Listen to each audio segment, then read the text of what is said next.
special presentation.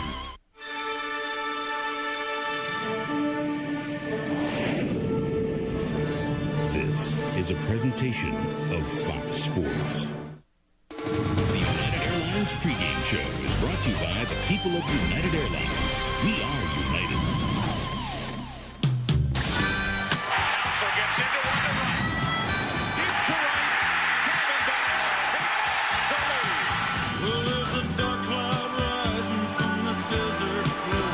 I packed my bags and I'm heading straight into the snow. Gonna be a twisted road. Everything down.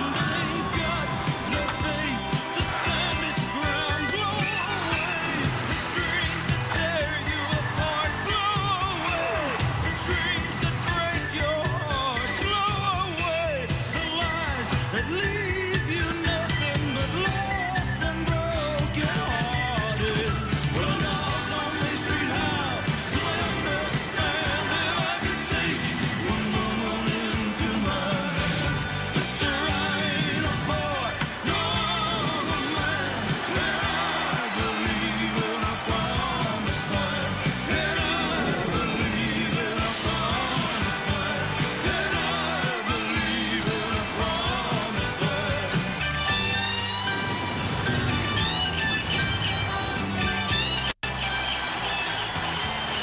The roof starts to open, and we welcome you to Bank One Ballpark in Phoenix, Arizona.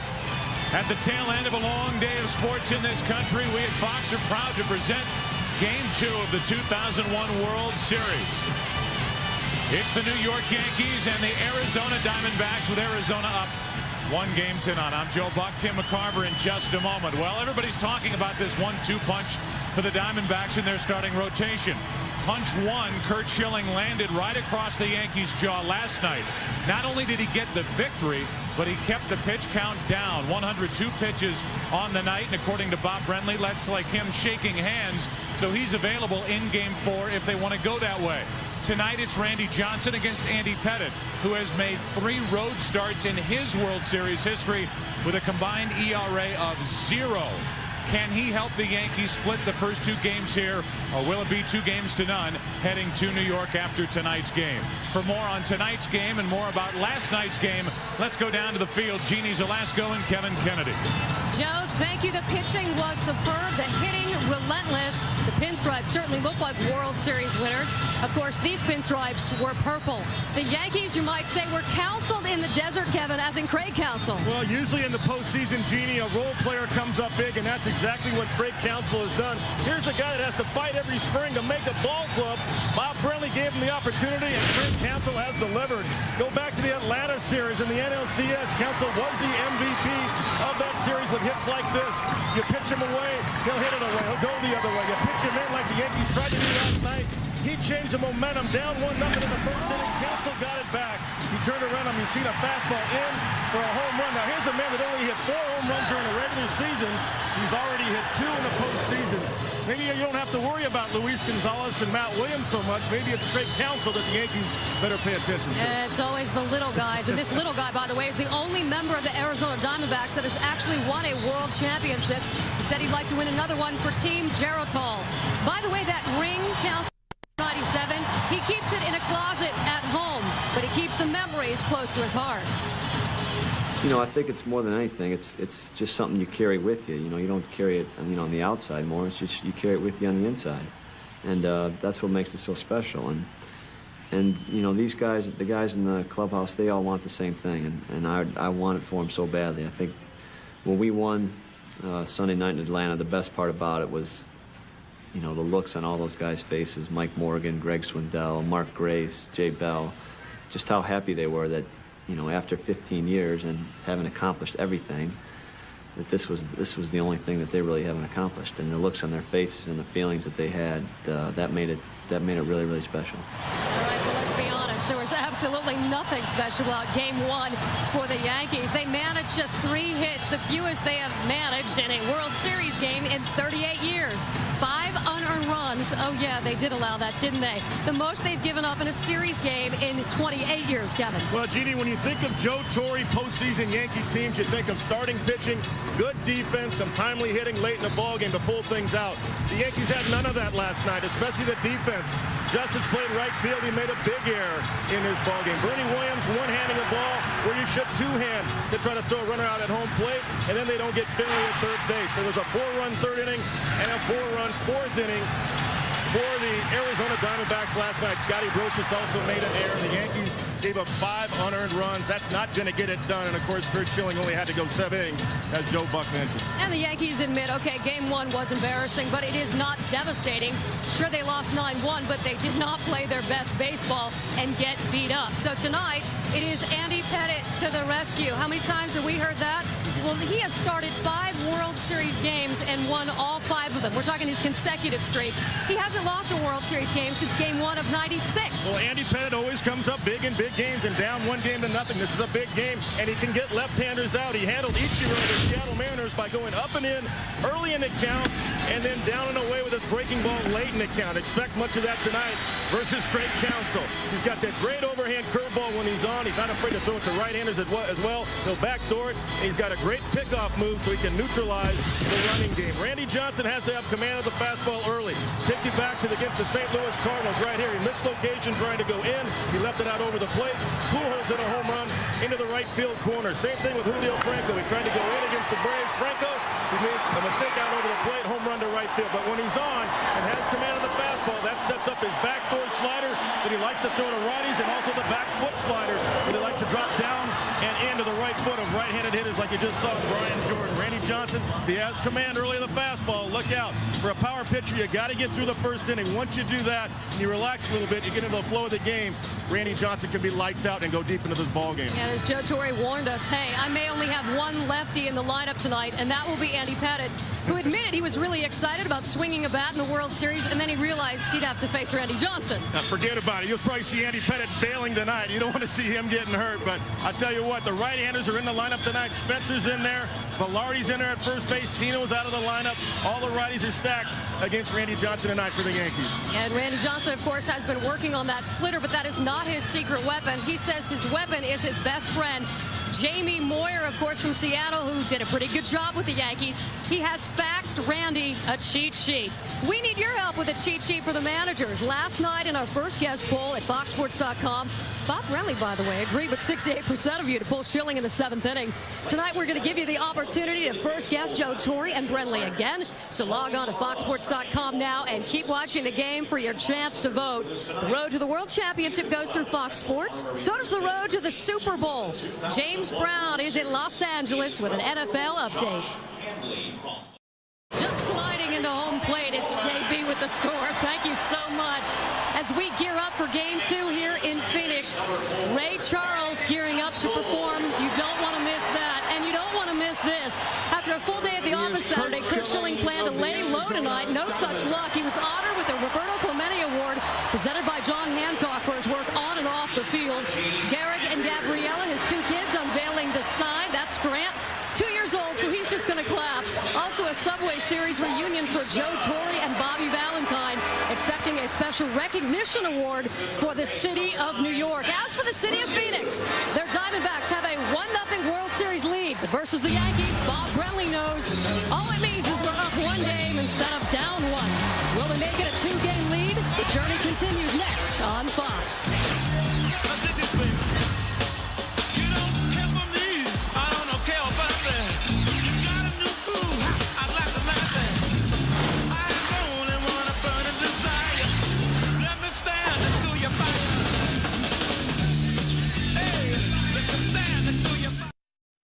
The United Airlines pregame show is brought to you by the people of United Airlines. We are united.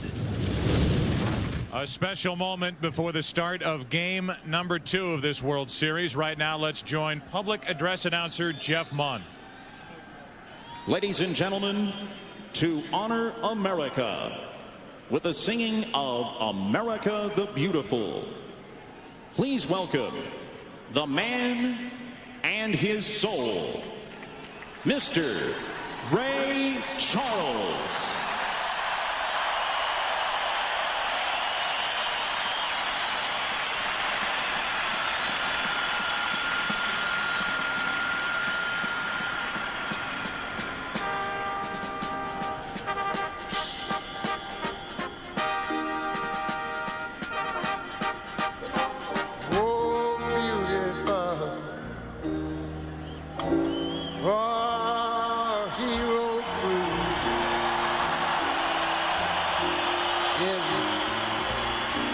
Liberating strife, who more than self their country love, and mercy more than life. What I'm saying about the this America, sweet America, may God I glorify,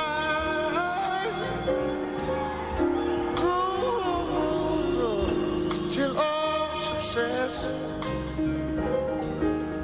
be nobleness, and every gain divine. And you know, when I was a little boy, I remember we always sang these words. Oh, beautiful, far spacious sky, far amber waves of grain, far purple mountain majesty.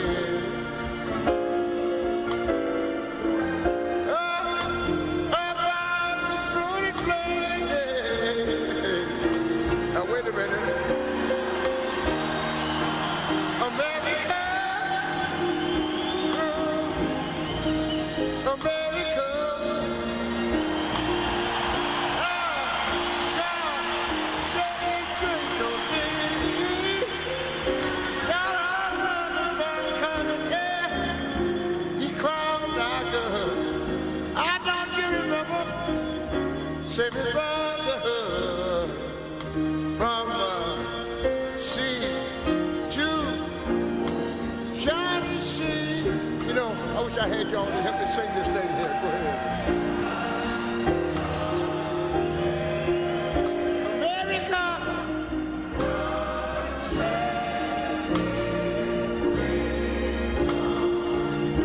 Oh, yes, he did. You ought to love him for it, 'cause he cried out good. He told me what, say me brotherhood, from sea to shining sea. Love, let Jesus died down. I wanna thank you, Lord. Let me thank you, Lord.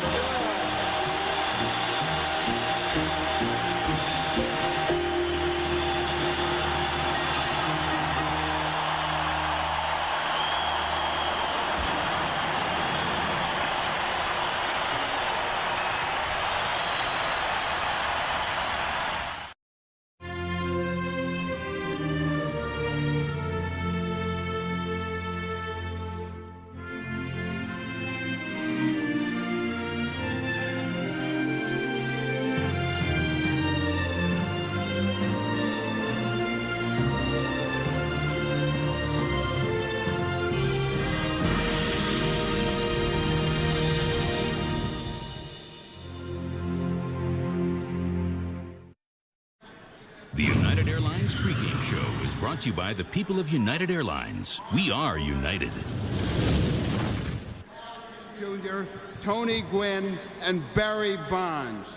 Tonight, I'm privileged to present the award to a player who in his great career has set numerous important major league records. Rickey Henderson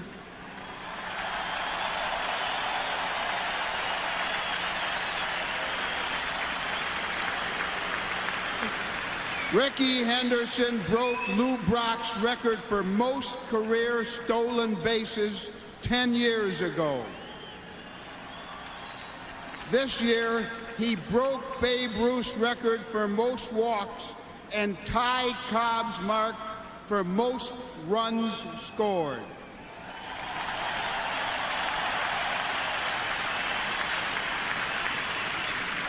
In addition, Rickey this past season became the 25th player in the history of our game to reach 3,000 hits.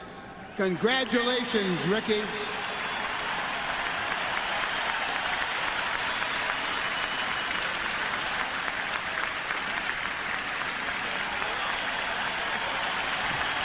Thanks God for this award.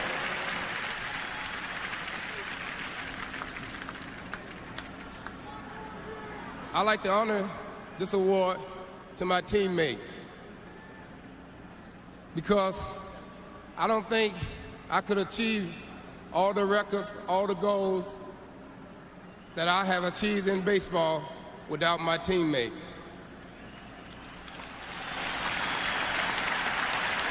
I also want to thank the fans for their support because baseball would not be the greatest game in America without baseball greatest fans of America.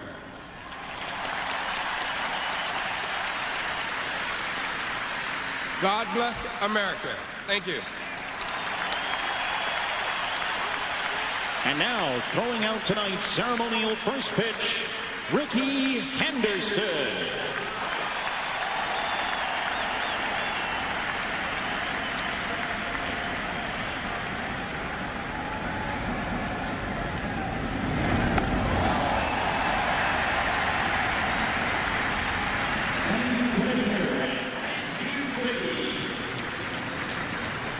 And now welcome to the broadcast booth, Joe Buck and Tim McCarver. This has truly been a year of remarkable achievements across baseball. We've said goodbye to Cal Ripken Jr., said goodbye to Tony Gwynn.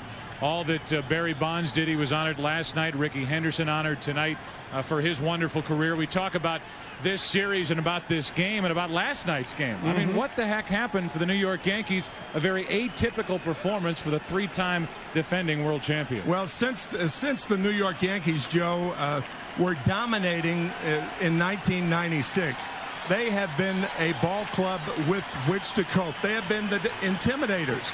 Last night, however, the intimidating was done by the Arizona Diamondbacks.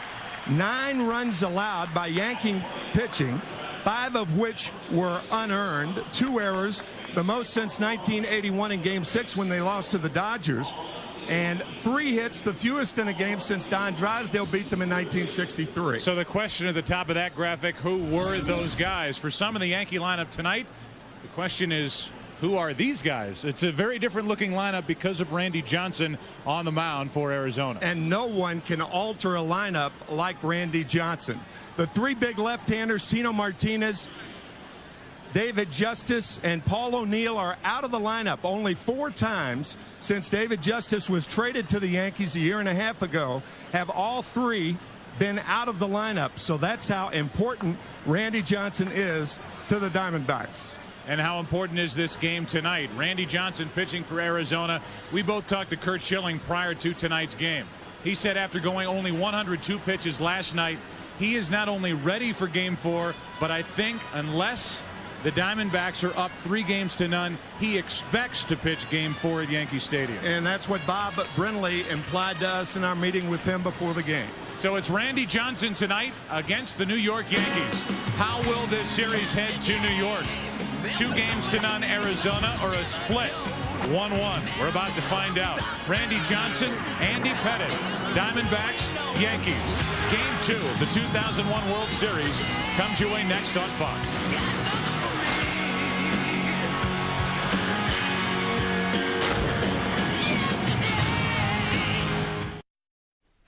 The World Series on Fox is presented by Budweiser with the crisp, clean, refreshing taste you'll find in no other beer. This Bud's for you. Who's not ready for Game 2 of the 2001 World Series? There's a big 6'10" guy in the middle of the field for the Diamondbacks. Surrounding him is defense. We'll tell you about them in a moment. Right now, the starting lineup for the New York Yankees brought to you by Budweiser. Chuck Knobloch will lead it off in left field. Then it's Randy Velarde batting in the number 2 spot at first base. Derek Jeter hits third tonight. He's the shortstop. Bernie Williams cleans up. Nothing new there. Jorge Posada moves up to the number 5 position.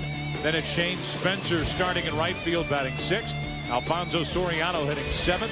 Scott Brocious bats 8th, and Andy Pettit pitching and batting 9th for New York. And then there's Randy Johnson, a 21-game winner during the regular season. And so far in this postseason, 2-1 with a fantastic ERA. And vying to win his 4th Cy Young Award, and he could do it this year. He led the National League in earned run average with a 2.49 mark. He's 2-0 against the Yankees. He beat the Yankees when he was with the Seattle Mariners in 1995 in the divisional series. Around him defensively, there's only one change, and that's Danny Bautista out in center field tonight as Steve Finley, because Pettit's making the start for the Yankees, takes a seat on the bench. Otherwise, it's Gonzalez and Sanders flanking Danny Bautista, with Williams, Womack, Counsell, Grace on the infield. Damian Miller catching Randy Johnson. One thing Randy Johnson will do tonight is slow himself down. Something he is conscious of. He is trying to make sure that he doesn't rush his pitches to the plate. His pace will be slower than normal. This broadcast also available in Spanish by utilizing the SAP button on your television as Randy Johnson makes his first World Series start. The first of the night to Knobloch. Strike one.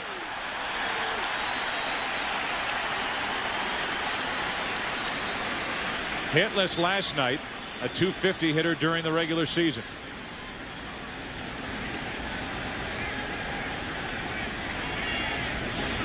Strike 2. 93-mile-an-hour fastball. He has a very good slider. Randy Velarde on deck. He'll play first base tonight. You mentioned the slowing down of Randy Johnson. Nobody has helped Johnson more this year than Curt Schilling, his teammate.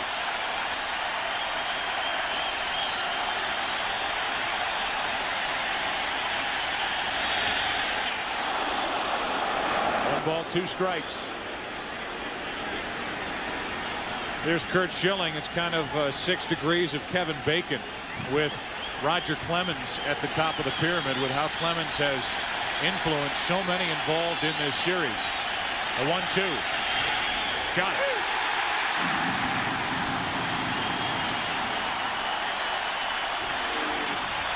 After 3 fastballs, the slider gets Knobloch. 372 strikeouts for Randy Johnson. 3rd all-time behind Nolan Ryan and Sandy Koufax in a year. Brings in Randy Velarde. 20 out of 46 lifetime against Randy Johnson, a .435 average. And he has had some postseason success against Randy Johnson as Tino Martinez hangs over the railing in front of the Yankee dugout. Ball 1. Velarde is the one who got the go-ahead RBI hit in the top of the 11th Game 5 of the division series in 1995 in Seattle, which set up the 2-run hit by Edgar Martinez in really what is still considered the most thrilling moment in Seattle Mariners baseball history. Not much of a swing. Randy Johnson. Mark Grace was pleased to get a 102-mile-an-hour fastball on the other end of that. 2 out. 2 check swings by the Yankees so far. One by Knobloch, who didn't make contact, and meet contact by Velarde. And there's that 102-mile-an-hour fastball to Grace. Might be his best fastball of the night. So Velarde in there because of his history against Randy Johnson. And like we talked about last night, you can have had success against Randy Johnson or against Curt Schilling. But at this stage in each pitcher's career, these are different pitchers than these Yankees have faced in years gone by. No question about it. 2 out, nobody on. Derek Jeter at the plate, batting in the number 3 spot. He is in a prolonged slump. With his work in the ALCS and his work last night, He is only 2 for his last 20.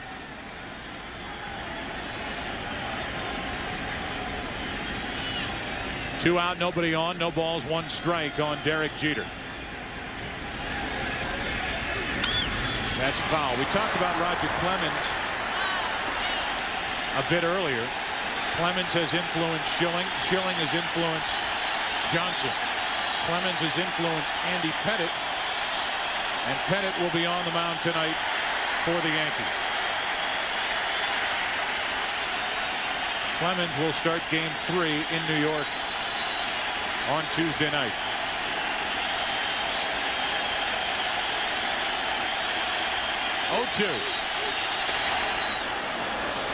Ball and 2 strikes. 97 miles per hour. And it's deceptive because Randy Johnson is 6'10". He appears to release the ball and does release the ball a lot farther out than most pitchers. And for that reason, 97 seems like 107.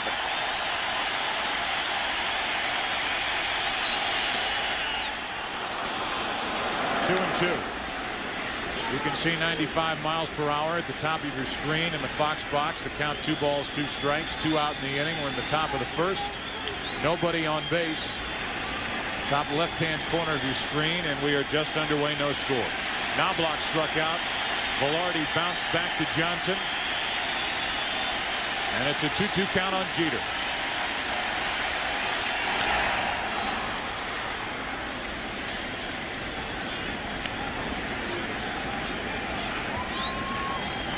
Randy Johnson, a very difficult pitcher to break out of a 2 for 20 slump. Derek Jeter only 2 for 17 against Seattle in the American League Championship Series. 0 for 3 last night. Got his hands full here.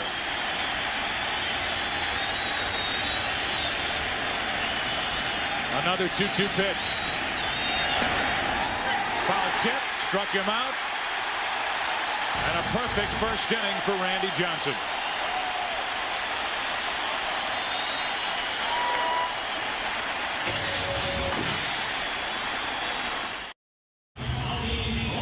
Andy Pettitte has his hands full here tonight, matched up against Randy Johnson. Here's the starting lineup for the Arizona Diamondbacks, brought to you by Budweiser. They lead it off with Tony Womack, the shortstop. Craig Counsell bats second at second.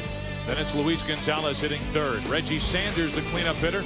Danny Bautista is batting 5th, with Matt Williams hitting 6th. The number 7 hitters, Mark Grace, Damian Miller, then Randy Johnson, who was 8 out of 80, swinging the bat during the regular season. And here's Andy Pettitte, a 15-game winner during the regular season. In the postseason, he's usually a little different story. This guy has been automatic. The Yankees have won 11 of his last 12 postseason starts. The Yankees are 17-5 when he has started a postseason game. And as we've mentioned, Tim, on the road in 3 World Series starts. He's 2-0 with an ERA of 0. That's over 22 2/3 innings. The 0-1 to Tony Womack. The bunt. Pettitte falling away from first. Good play to get him 1 out.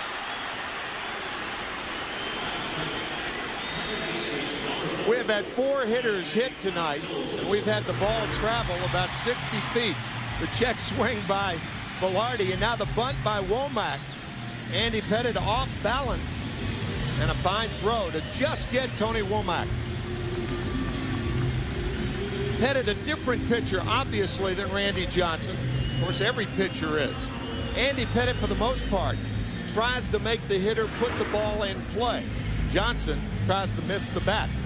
When you look at the starting lineup for Bob Brenly's Diamondbacks, he starts it with 3 left-handed batters in the top 3 spots. This is a different Andy Pettitte against left-handed batters than he was, let's say, in 1996, 97, or 98. That's because he's coming inside the left-handers more. That's on the outside corner to Counsell, strike 1. Counsell homered in the first inning last night to tie the game 1-1. And then the Diamondbacks went on to score 8 more. Time called prior to the pitch.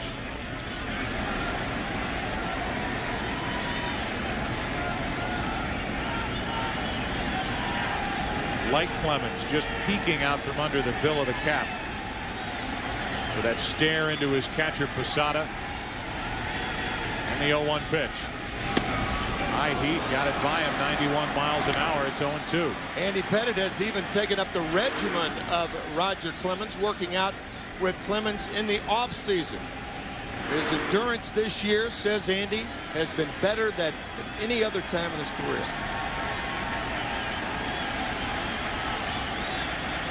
And 0-2. Counsell could not lay off the pitches up and out of the strike zone. 2 out. And we give you a look at the Yankee defense with Knobloch, Williams, and Spencer in the outfield. Brocious, Jeter, Soriano, and Velarde at first. Jorge Posada doing the catching for Andy Pettitte.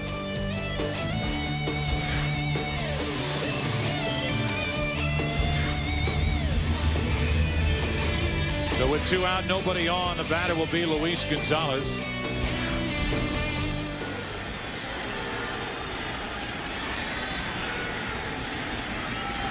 Strike 1, and Pettitte's throwing hard here in the first inning. We have not seen a lot of healthy cuts up to that point. Gonzalez perhaps with the best swing of either side. Gonzalez with that open stance closes in on the ball with a pitch. Takes a strike, and it's 0-2. That was that inside fastball. He went up the ladder on Craig Counsell on the 0-2 pitch. Watch the check swing. 5 hitters, 3 check swings.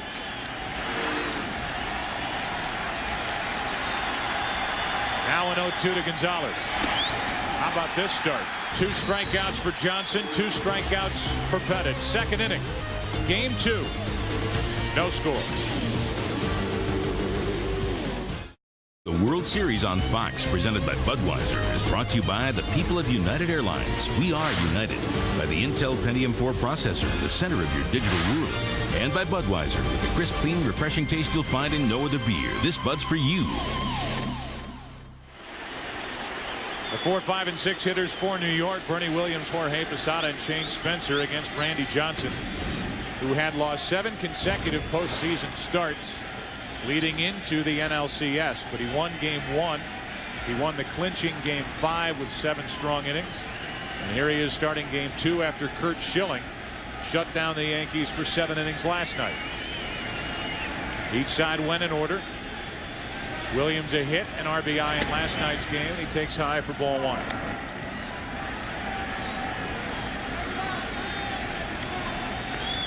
Not only a concerted effort, Tim, during the action for Randy Johnson during the half inning when he's pitching, but even warming up prior to the half inning. That's true. Randy Johnson is just taking his own sweet time before getting back up top and bringing another pitch. A lot of deep breaths and another check swing by Yankee batters. 3 in the first inning, and now Bernie Williams to lead off the second. Here's a 1-1 pitch. Slider for a strike, and it's 1-2. We used to just be able to say fastball slider with Randy Johnson, but that split fingered pitch makes it tougher on you analysts. Hasn't thrown it yet, but he mixes in about 10 or 12 a game.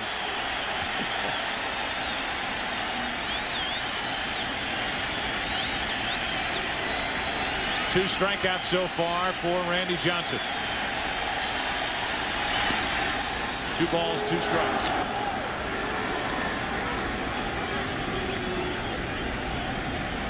Jorge Posada waits to hit next. 12th postseason start for Johnson, first in the World Series.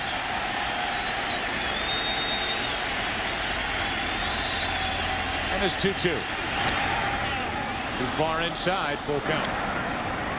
Randy Johnson has hit 18 batters this year. It's part of his arsenal.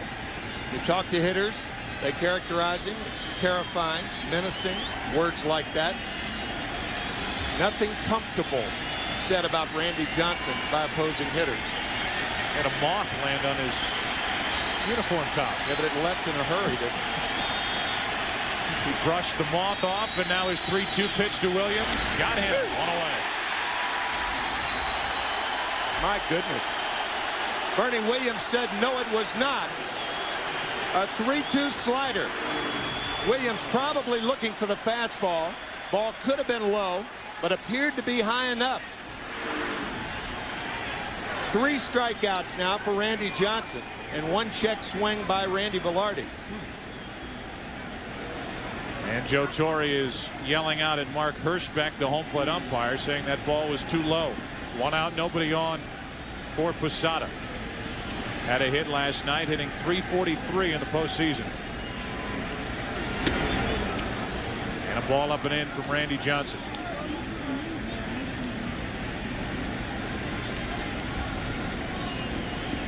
That look from a manager who has a 16-4 record during World Series play with this group. They lost the first 2 games back in '96 at home to Atlanta, then won the next 4. They ended up losing game 3 of last year's World Series to the Mets, and they lost here last night. That's it. That's too far outside. 2 balls and a strike. Johnson wanted that fastball, showing his disgust. You can see Damian Miller sitting outside, and the pitch was outside. Good call by Mark Hirschbeck. So a 2-ball, 1-strike count. 2-2.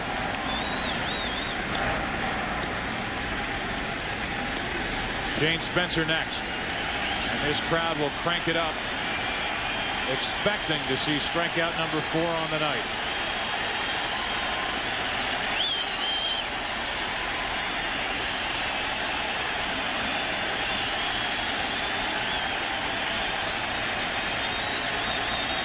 Number 4.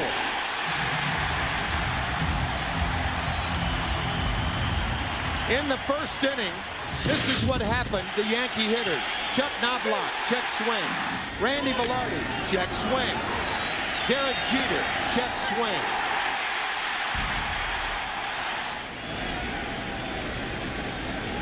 We've seen back-to-back strikeouts since then. 4 on the night for Randy Johnson, and Shane Spencer will dig in.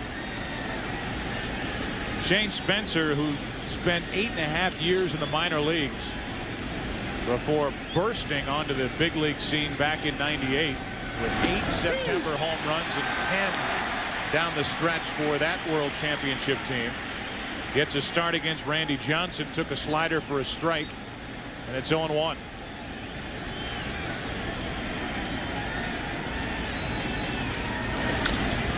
To the third baseman, Williams gets the high hop, and Randy Johnson perfect through 2.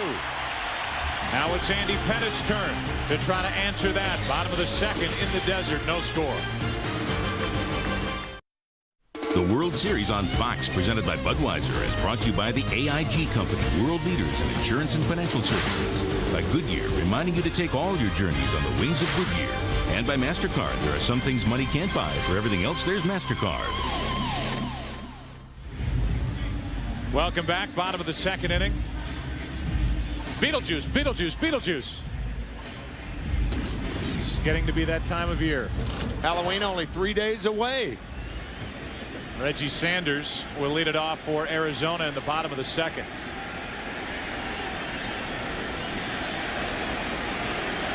Andy Pettit threw 8 pitches in the first inning.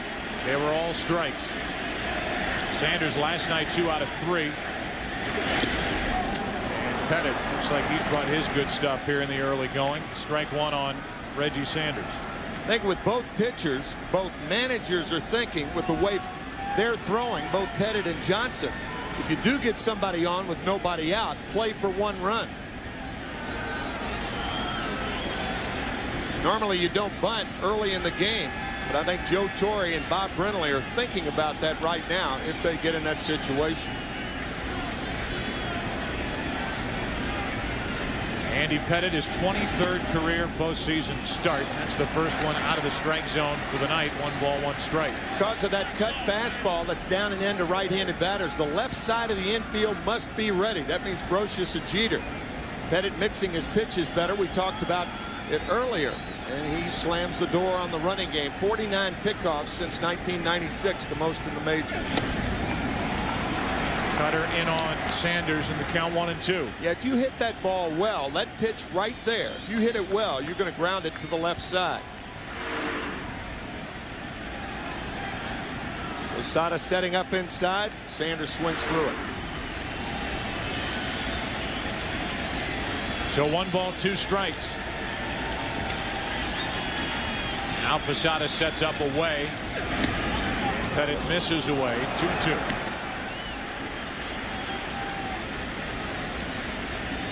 Danny Batista waits on deck, then Matt Williams. So Andy Pettit took care of the 3 left-handed batters in the first inning. Womack tried to bunt his way on. Pettit made the play, and then strikeouts of both Counsell and Gonzalez.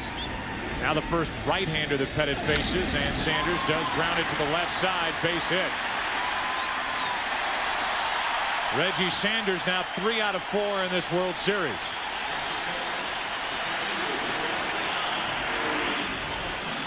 Sometimes it's because a hitter does not hit it hard that he gets to first. High chopper. Jeter had no choice, not with the fleet-footed Sanders. And now we'll see what Bob Brenly does with his base runners. You're not going to run off Pettit. Sanders with 14 stolen bases on the year, but Pettit with a devastating pickoff move. Only 16 times during the regular season did opponents try to steal against Andy Pettit.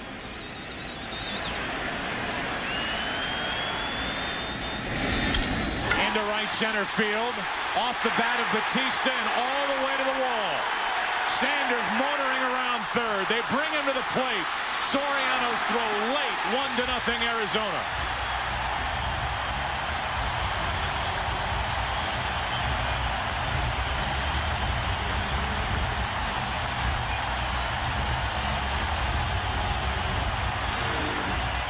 Rifled into right center field by Batista. Chris Spire, the third base coach, who was interesting. He had his left hand holding Batista at second base and the right hand waving Sanders around. But because the throw was home, now look at Batista. Chris Spire had the left hand out and the right hand in that windmill motion. There was a play at third base, and Soriano opted to go there. Now the infield will come in with Danny Batista at third and nobody out. Matt Williams at the plate. Runner holds. Brocious takes care of Williams, 1 away. So Danny Batista, 29-year-old outfielder who has bounced around in his career. Detroit, Atlanta, Florida, now Arizona. First full year in Arizona, gets his first World Series at bat and lines an RBI double, and that's what they're calling it, a double into right center field. Now it's Mark Grace. Infield still in, runner at third, 1 out. I think that accentuates the point that Soriano did have a play on Batista had he opted to go to third base. But the throw home allowed Batista to go to third easily. You're not going to get many chances to score. Bob Brenly knows that.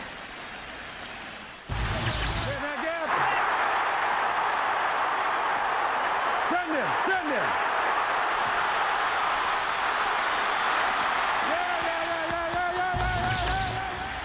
Now a chance for another. It's up to the veteran Grace. Soriano juggles it, throws home, out for the second out of the inning. Alfonso Soriano, who was switched to second base late in spring training, playing in, took care of the ground ball, juggled it a bit, but made a strong throw for the out. The reason the throw was strong is Soriano has a shortstop's arm at second base.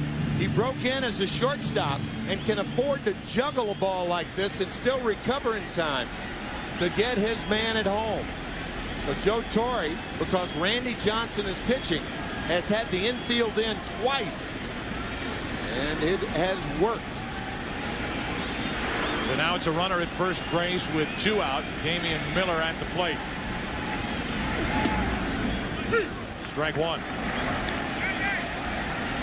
Damian Miller last night had a couple of hits and RBI. His first RBI of this postseason. So Randy Johnson has a lead. Diamondbacks right now missing an opportunity to add to that lead. And Damian Miller grounds to Brocious. The easy way to end the inning. So the Diamondbacks get one. Had a runner at third with nobody out. Williams Grace could not bring him home after two. 1-0 Arizona. Well, joining us here tonight, some of the best of NASCAR racing. Winston Cup drivers Dale Jarrett, pictured here. Tony Stewart, Kevin Harvick are taking in the game, and we'll be back right here for the rest of the Winston Cup Tour Sunday, February 24th, when NASCAR on Fox returns live from Rockingham. That's Sunday, February 24th, right here on Fox. And now it's Alfonso Soriano. Made a good defensive play to keep it a 1-0 game. That's what it is. Arizona on top. Soriano, Brocious, and Pettit coming up.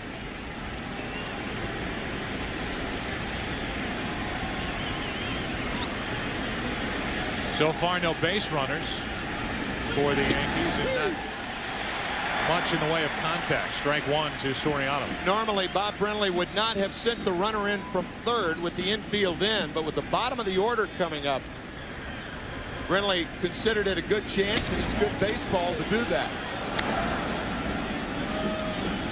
1 ball, 1 strike on Soriano. Reggie Sanders with a base hit, an infield hit, scoring on the RBI double by Batista. We talked about this earlier in the postseason. Bob Brenly has said that Batista's kind of been his good luck charm.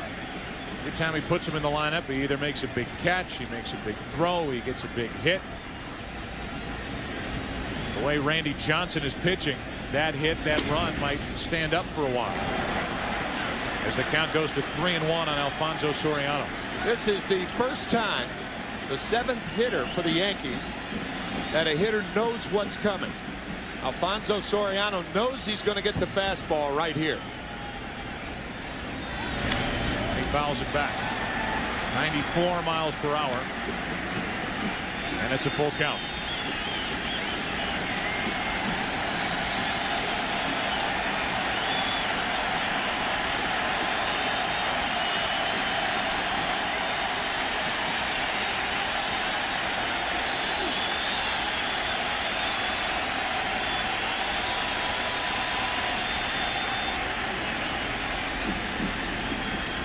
.372 strikeouts during the regular season. 4 tonight in the World Series, and now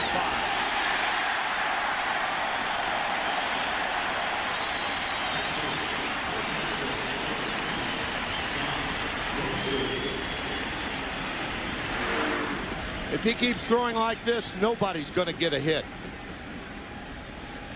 About as overpowering as you can be, and that's what we talked about earlier. 372 strikeouts, as Joe was saying, third behind Nolan Ryan, who struck out 383 in 73, and Sandy Koufax in 65. Now it's Brocious, the number 8 hitter. Not hitting anything this postseason for the Yankees, only 139. And these could very well be his final days in the Yankee uniform. A free agent at the end of the season. Came into last night's game a career .391 hitter in World Series play. 98 World Series MVP, and the count 1-1. That was an 86-mile-an-hour splitter, the first split finger fastball that Johnson has thrown, and did it ever dive out of the strike zone.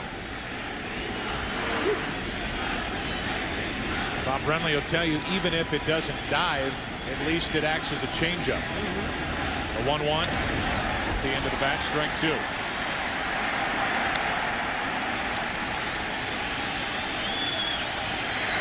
You get the feeling we might be digging into history books here before the end of the night. We were talking between innings about the stuff he has shown so far. Off the hands, a defensive swing, and the count still 1-2. Randy using the glove, pointing to himself, saying, my fault. That was a hanger. Really the worst pitch that Randy Johnson has thrown so far. Got under the slider. A 1-0 Arizona lead. 1 out, nobody on here in the 3rd inning. 2 out. Used to be just fastball slider for Randy Johnson. Now it's fastball slider splitter.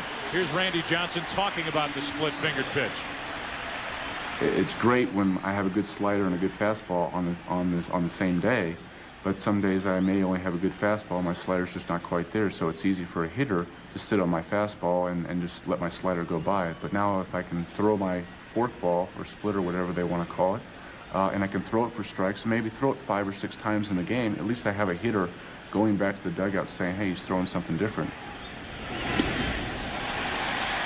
The unenviable task for Andy Pettitte. Throws left, bats left, has 1 career hit to his credit, matching up against Randy Johnson. The ball has not left the infield, and Johnson is 1 pitch away from strikeout number 7. Terrifying stuff. My goodness.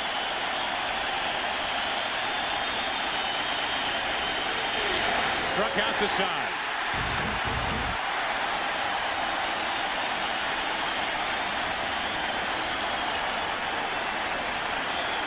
He got Soriano. He got Brocious. And he gets Pettitte. Bottom of the 3rd, 1-0 Arizona.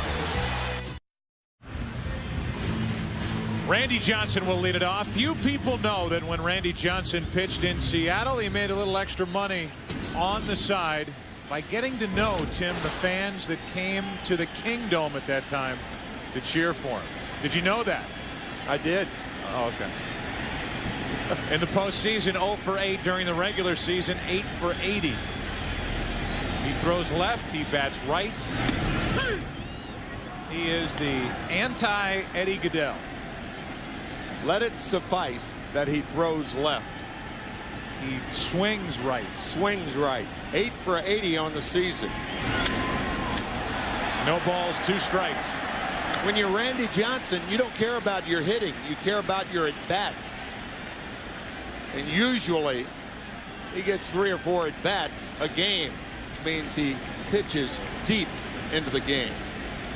Exposes that left arm as he hangs over the plate. Although it's protected by that thing on his elbow. He'll need a new bat next time. And he's 0 for 1. Randy Johnson and his days in Seattle.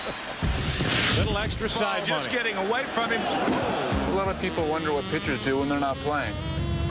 I, for example, have a paper route.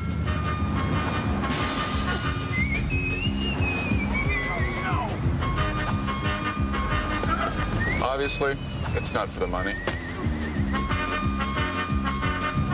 I guess I just like people.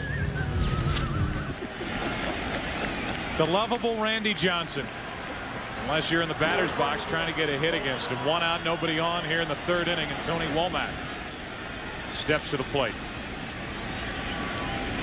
Tried to bunt his way on his first time up, and Pettitte made a good play off the mound to get him. Hitting only .214 in this postseason.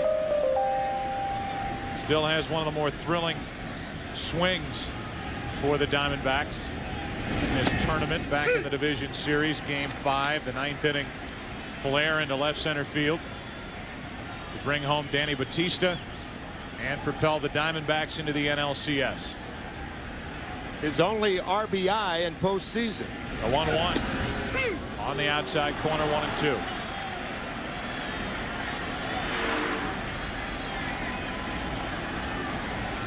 Right on the corner for Pettitte.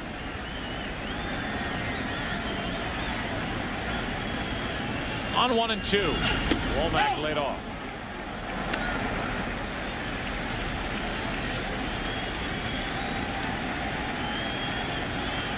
Two balls, 2 strikes, 1 out, nobody on with Counsell on deck.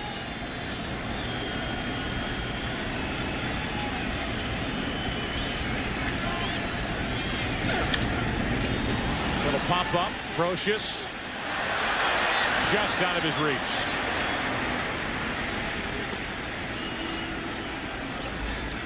Take your pick. Who's more fierce? The matchup of tonight's game. Pettitte peering out from under the bill of his cap, or does the look of Randy Johnson intimidate you more? You, I'm asking you. I think both. I know that. I think both. It's not the glare of Johnson. It's him basically handing the ball to the catcher when he's on the mound. It's Pettit's stare, and it's Pettit's pitch that strikes out Womack. 2 gone. Well, you saw 2 swings by Tony Womack, the foul ball, and now this one. And this is a result of Andy Pettitte coming inside. Andy didn't do that the first 3 years he pitched, and a left-handed hitter has got to have the fear of a left-hander coming inside to be effective. Counsell had some terrible swings against Pettitte back in the first inning, eventually struck out. Pettitte has had no trouble with the left-handed batters. Womack, Counsell, Gonzalez, Grace. The back-to-back right-handers got him in the second inning. A hit by Sanders, an infield hit, and an RBI double by Danny Batista into right center field. Took third on the throw to the plate. Here's an 0-1 to Craig Counsell. 2. The Yankees in the 4th inning will have the top of the order. Knobloch, Velarde, and Derek Jeter. If anybody gets on, Bernie Williams.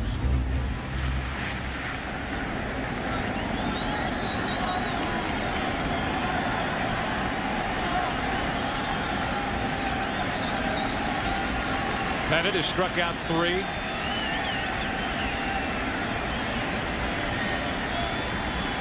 And his 0-2. He has made Counsell look bad tonight. 4 strikeouts, a perfect 3rd inning for Andy Pettitte. Now the top of the order in the 4th. 1-0 Arizona.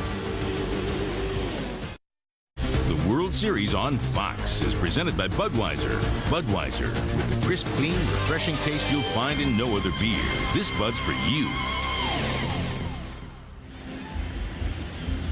Fox tomorrow. Don't miss 2 of the most eagerly anticipated premieres of the year. From Emmy Award-winning David E. Kelley, it's the season premieres of Boston Public and Ally McBeal. It all starts tomorrow at 8 Eastern, 7 Central, right here on Fox.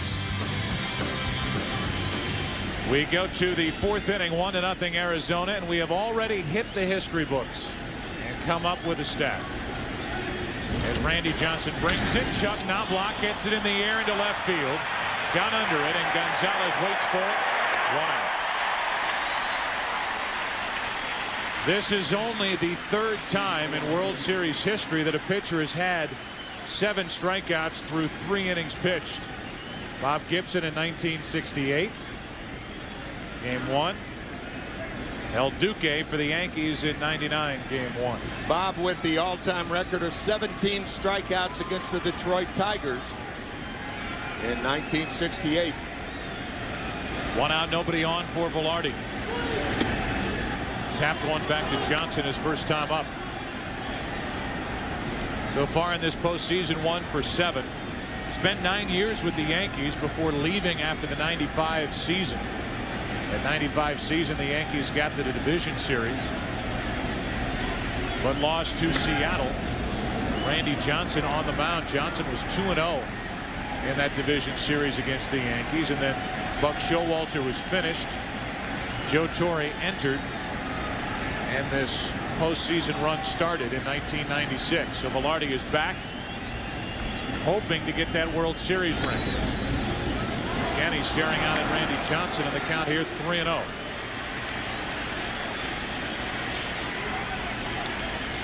First time that Randy Johnson has run a 3-0 count to a Yankee hitter.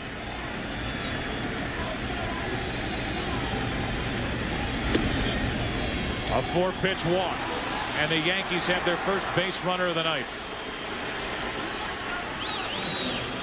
Let me count the ways of the 7 strikeouts. Check swing to Knobloch. Jeter on a foul tip. Bernie Williams called 3rd strike. Posada swinging. Soriano swinging. Grotius taking. Pettitte taking.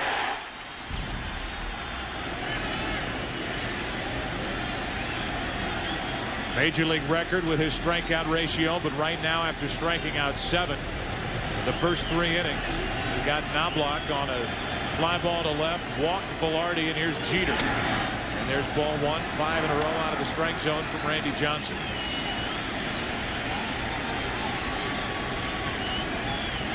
Jeter struck out his first time, 2 of his last 21.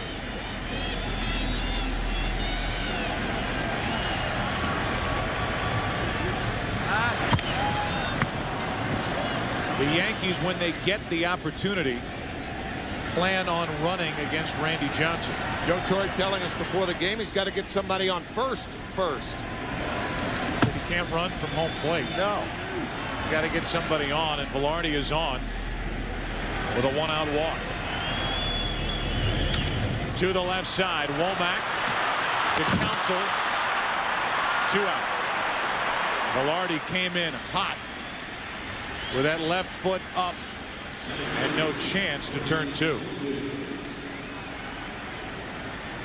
Womack trying to get the ball out of the glove, and sometimes the second baseman becomes a first baseman with Counsell stretching off the bag just like Mark Grace would do at first. So now it's Jeter at first, and more of a running situation than it was with Velarde. Bernie Williams at the plate. Williams struck out looking on a pitch that he thought was low back in the second inning.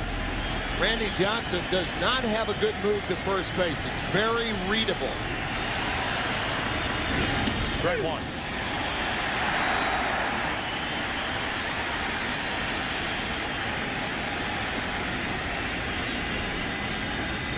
We mentioned that opponents tried to steal 16 times against Andy Pettitte during the regular season. Over twice as many against Randy Johnson, 34 stolen base attempts. 1 ball, 1 strike.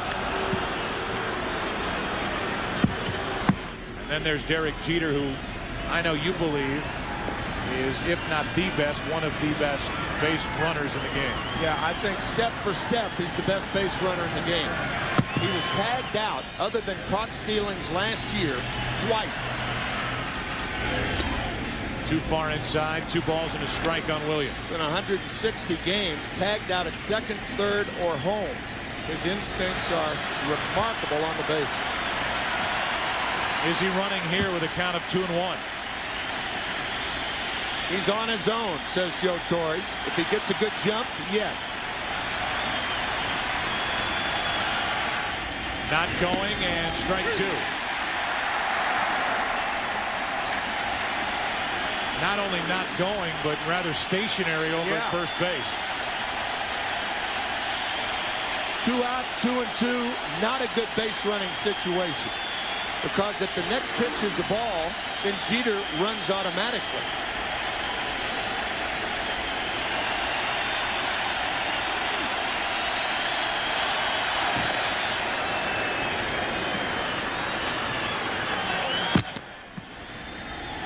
Yankees still looking for their first hit. It's a 2-ball, 2-strike count on Bernie Williams with Jeter at first, 2 out.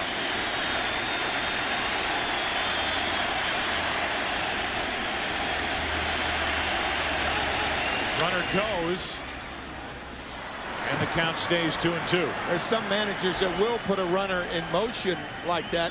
In my view right there, it's not the running situation unless the runner at first gets a good jump.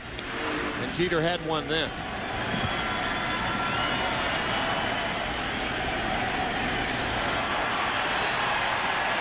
A Bazillion behind Jeter talking to him. Now back into the coaching box.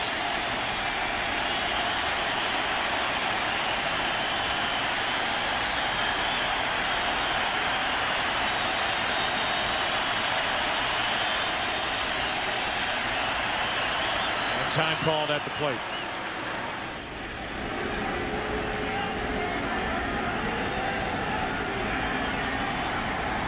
With Randy Johnson throwing as hard as he has been throwing, the Yankees' best chance for a long ball is something down in the strike zone, not up. Jeter stays put. Ball 3 on Bernie Williams. They appealed down to first, and Dale Scott said that Williams held up. Can't tell about the height from that shot, but it did have a corner, and now Mark Grace is playing behind Jeter at first base.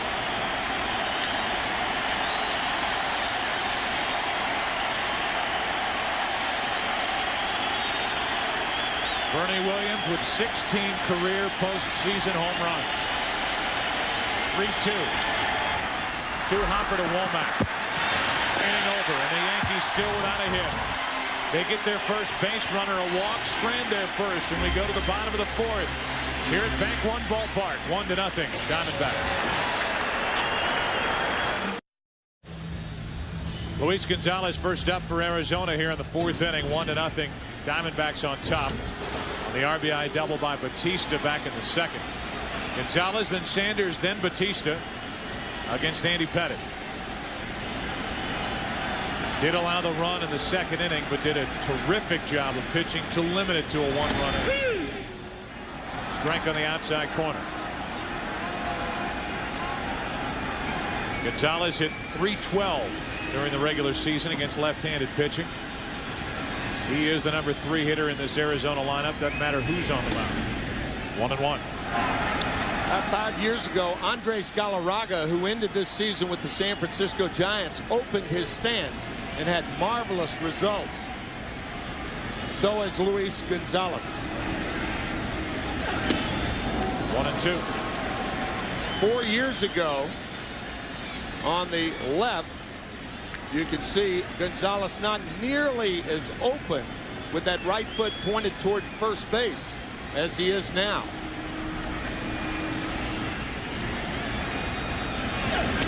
2-2. A guy that if you asked Andres Galarraga who was the one who helped you open your stance, which led to Gonzalez doing it as well, as Don Balin. Yep.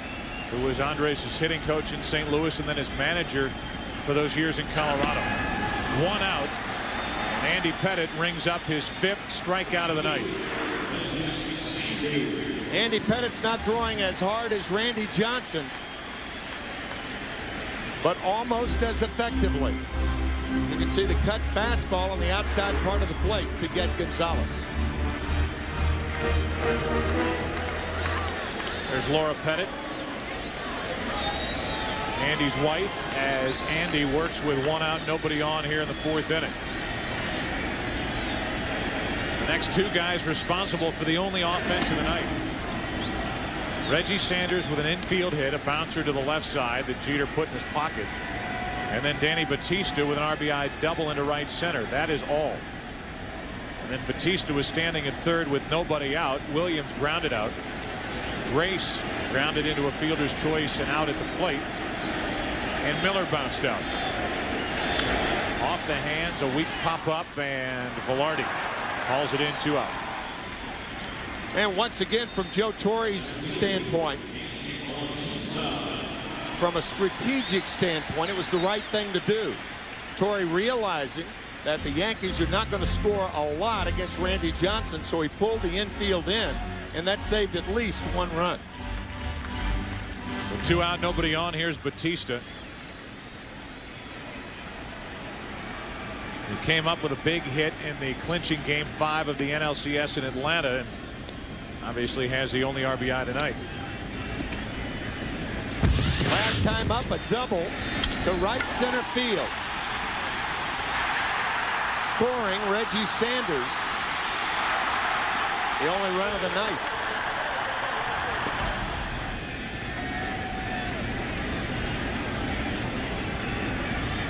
A career .294 hitter against Andy Pettitte takes a ball down and in. Normally the grounds crew will come out after the 5th inning and drag the infield. I don't think they need to do that tonight. They can work in the on-deck circle, the area in front of the dugout, the area outside of first base where hitters turn and go back to the dugout. That's it. Will pop up behind the plate. It'll get out of play. 1 ball, 1 strike. Some lonely baselines tonight. So the Yankees, when they started this postseason run in '96, whether it's been Maddox and Glavine or Glavine and Smoltz, any combination of the top 3 for Atlanta, or Kevin Brown and Sterling Hitchcock, or Hampton and Leiter, whatever 1-2 punch you want to talk about that the Yankees have had to face from '96 through 2001, it has never been like Schilling and Randy Johnson. No. Not only with reputations and tradition, but pitching the best baseball of their careers. For as good as the two were during the regular season and the postseason, they've been phenomenal. A 6-1 combined record with a 1.24 ERA and 4 complete games. Schilling has 3 of them. Combined 58 innings, 66 strikeouts. That's into tonight, and that's against the Cardinals, the Braves, and the Yankees last night. 1-2 pitch. Little pop up into right. Soriano. And the Diamondbacks go in order. All pitching so far tonight. 1 RBI. It belongs to Batista. 1-0 Diamondbacks after 4. Back after this from your local Fox station. Randy Johnson trying to protect a 1-run lead. 1-0 Arizona. 5th inning. Posada, Spencer, Soriano against Johnson, who has struck out 7, walked 1, allowed no hits. Slider slips into the strike zone for strike 1. Slipped and swept. That sweeping slider that starts off the plate away and breaks late. 1-1 strike on Posada, who struck out his first time up. 38-year-old left-hander Randy Johnson, following the 34-year-old Curt Schilling to the mound. He won game 1. Posada with the first hit of the night for the Yankees goes the other way, and New York has its leadoff man on. Prior to the game, hope you caught it, one of the great American artists, Ray Charles, sang "America the Beautiful," and his reaction to the crowd's reaction for his rendition. So touched by what he heard from the fans here in Phoenix.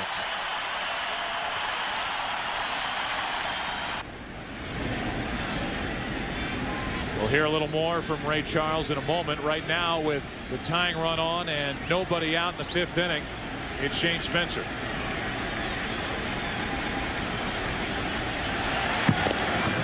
Posada with a 2-step lead, back easily. Not a running situation for the Yankees. Posada a slow runner at first base. Didn't want to hit and run against Randy Johnson anyway. It's too hard to put the ball in play on the ground. Inside for ball 1.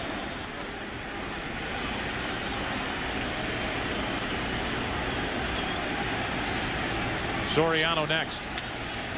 We talked in the open about the pitching situation for Arizona. Schilling in game 1, Johnson here in game 2, Brian Anderson in game 3.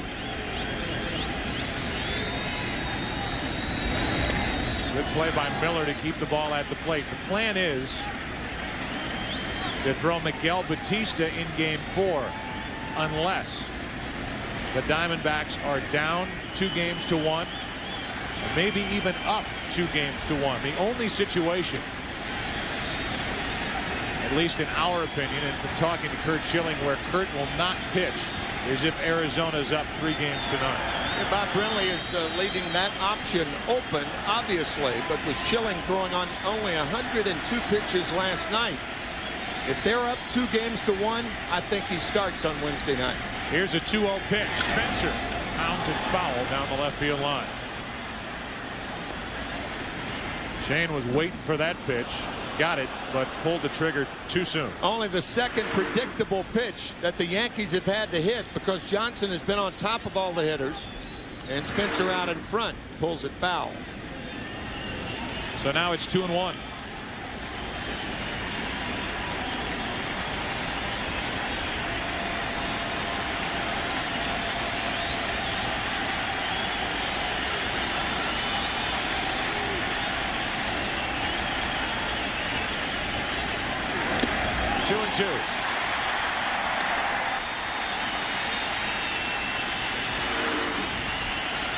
When a hitter goes from 2-0 to 2-2, the advantage goes back to the pitcher.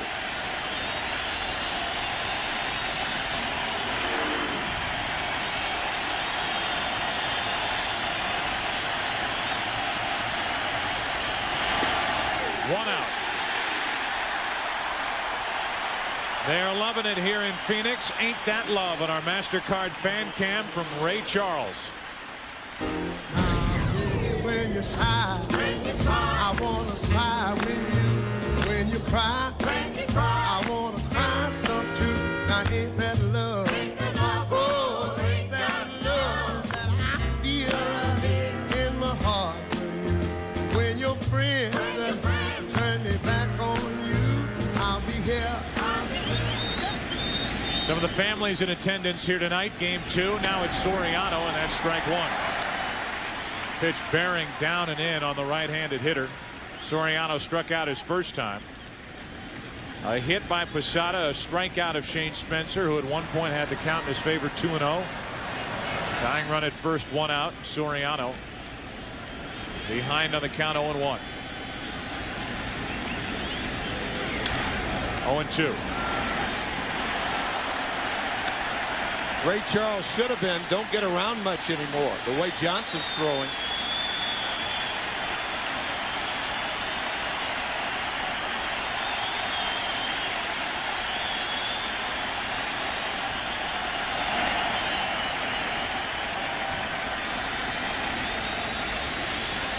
Top of the 5th inning.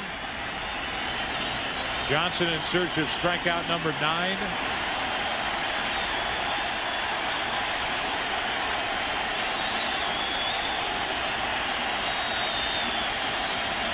Randy doing what we talked about early, slowing it down. Gets a new baseball, takes his time between pitches. Now he's ready. Soriano with an awkward swing, but an effective swing to get a piece of that pitch. Still 0-2. Sweeping slider off the plate. So Soriano fouled the fastball back to the right side and pulled the slider in off the plate to the left side.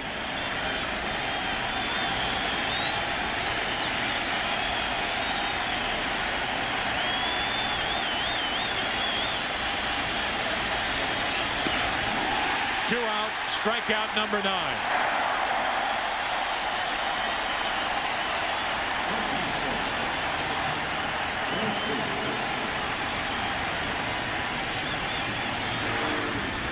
Up and away to Soriano.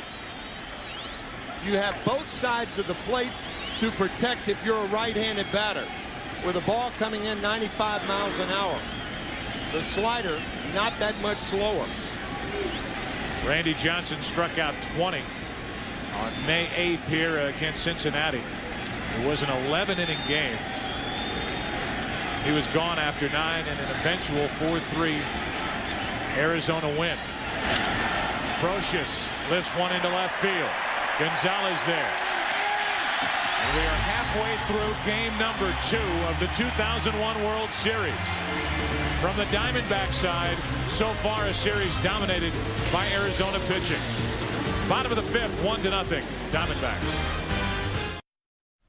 The World Series on Fox, presented by Budweiser, is brought to you by John Hancock, official sponsor of Major League Baseball. By NASDAQ. And by Warner Brothers' new motion picture Heist in theaters everywhere starting Friday, November 9th.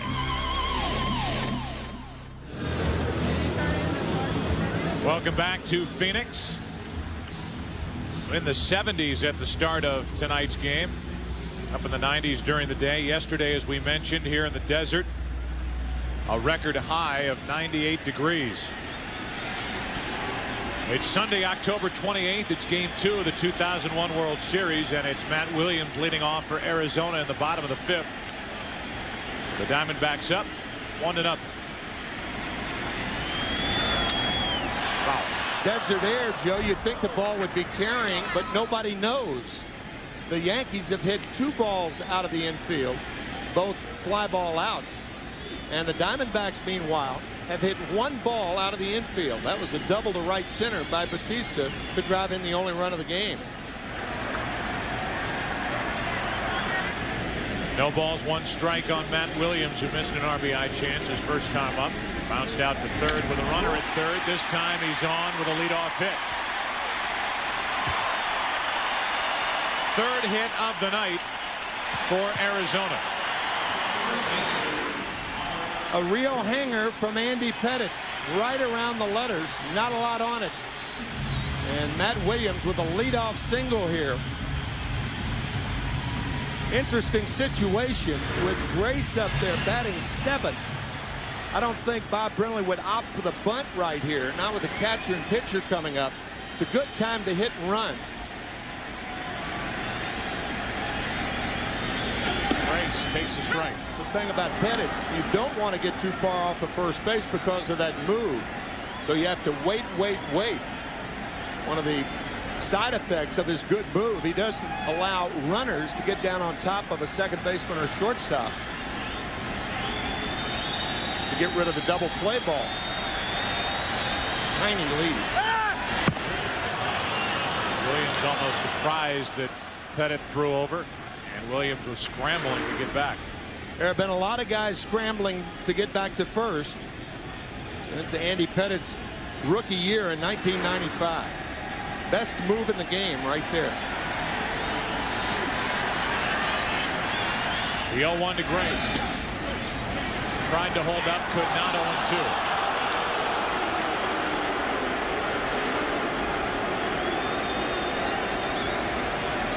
So with 2 strikes on Mark Grace, for the most part, unless it goes 3-2, you're not going to send the runner. You can see from that replay that Mark Grace had his back foot actually out of the batter's box.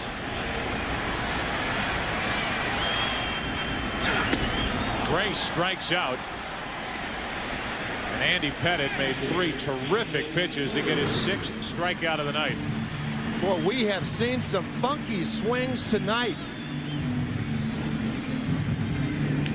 These are major league hitters, folks, and they are not having good swings against both pitchers. So now it's Damian Miller who's 0 for 1 with a pitcher Randy Johnson on deck as Pettitte tries to work around a leadoff hit by Matt Williams. And he throws over. Williams, who had a small lead his first time, now has, what do you give him? 7, 8-inch lead. He was off about a foot when Andy Pettitte threw over there the last time.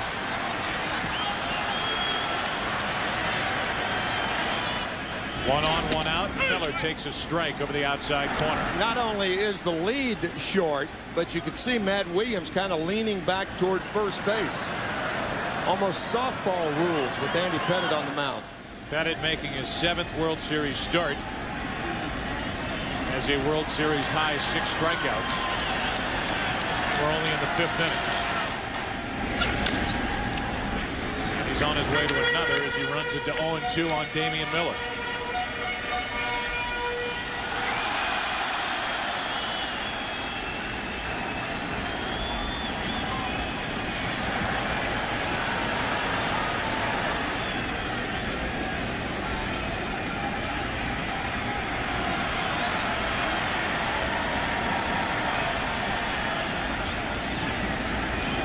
The 0-2 to third, to second, to first. 5-4-3 double play to end the 5th inning.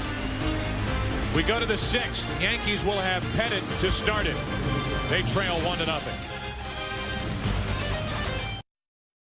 The World Series on Fox is presented by Budweiser. Budweiser, with the crisp, clean, refreshing taste you'll find in no other beer. This Bud's for you. Right after the war, Army had 2 running backs, Blanchard and Davis, inside outside, and tonight Randy Johnson has been Mr. Outside, Mr. Inside. Inside to Soriano, then away, fouled off away, back inside, back away to Getty.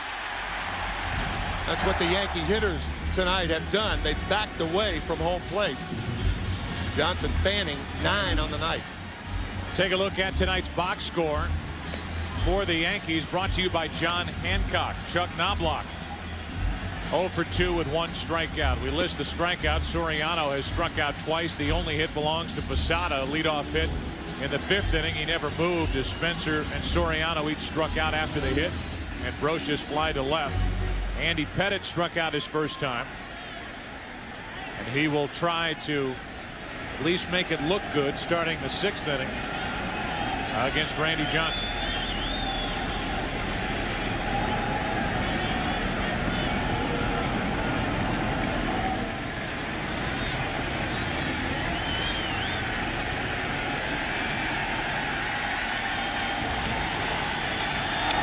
Bunt attempt.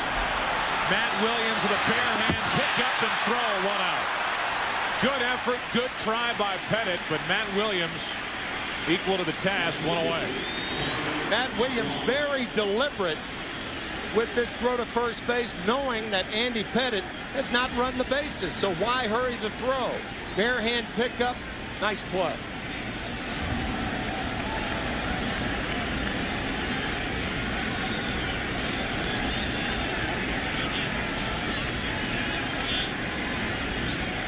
So Pettit gave it an effort. Actually dropped down a terrific bunt. He did, yeah. It took a strong play from Williams for the first out in the 6th inning, and now Knobloch with Velarde to follow. Knobloch lifted one into left field his last time. He's tied up with that pitch, and he went around, strike 1. I think this was the fork ball. It could have been the slider, but I think it was the splitter. Randy Johnson has thrown 4 or 5 splitters tonight, but because this ball goes down so wickedly, looked like a splitter. Counted in, 1 ball, 1 strike. That's what Kevin Kennedy referred to as the back leg slider in our pregame show tonight.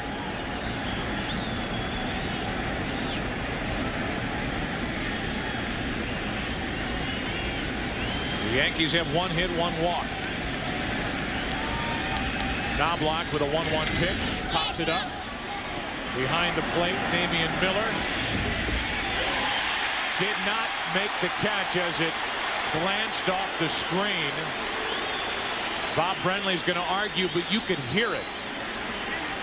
I could at least hear it through the headset as that ball came back, hit off the backstop, and therefore Miller trapped it. Yeah, I think from Bob's view in the dugout, he saw Damian Miller catch the ball cleanly without realizing that it hit higher up on the screen. That's a clean catch right there. But as home plate umpire Mark Hirschbeck says, it hit the screen higher up. So Brenly came out to argue. Damian Miller didn't argue at all. Nope. And the count's 1-2 on Chuck Knobloch.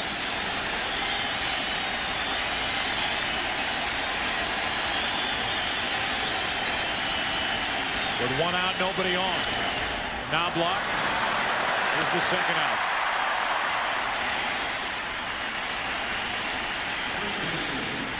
It's the new show everyone's been talking about, the best damn sports show period on Fox Sports Net. Tomorrow night, 2-time NBA champion Shaquille O'Neal drops by the set. Mix it up with Tom Arnold, John Kruk, and the rest of the gang for what should be a fun show. For sports comedy, commentary, and updated scores and highlights, it's the best damn sports show period. Tomorrow night at 7:30 and 11:30 only on Fox Sports Net. With 2 out, nobody on, the batter is Randy Velarde. In the lineup because of his history of success against Randy Johnson, 20 of 46 coming in. He's 0 for 1 with a walk tonight.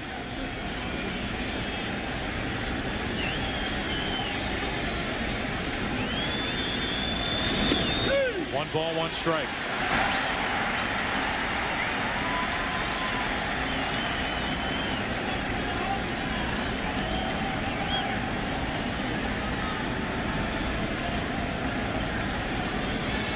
Velarde started the season in Texas, ended with the Yankees, picked up on the 31st of August. Here he is starting a World Series game, and Randy Johnson tries to make him his 10th strikeout victim. 171 games in his career. He has struck out double digits. And he's 1 strikeout away from making it 172.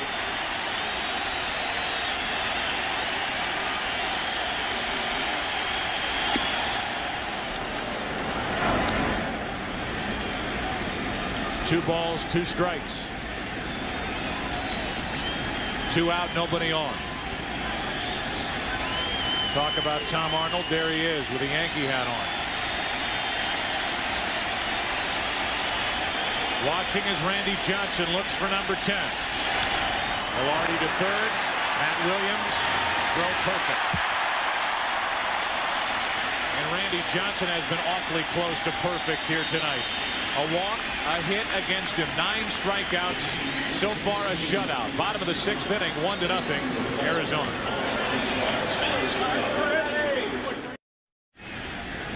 Randy Johnson first up for Arizona. Bottom of the 6th inning, 1-0 Diamondbacks. Johnson broke his bat, grounded out to short. His first time up. It's out of play for strike 1. Johnson has got a little better every season since joining the National League. Traded to the Houston Astros from Seattle July 31st of 1998. Carlos Guillen, John Halama, and Freddie Garcia going the other way, and he signed with Arizona prior to the '99 season. He's won the last 2 National League Cy Young Awards, and he has one of the most awkward swings in the history of organized baseball for strike 2. I think even Randy would laugh at that one.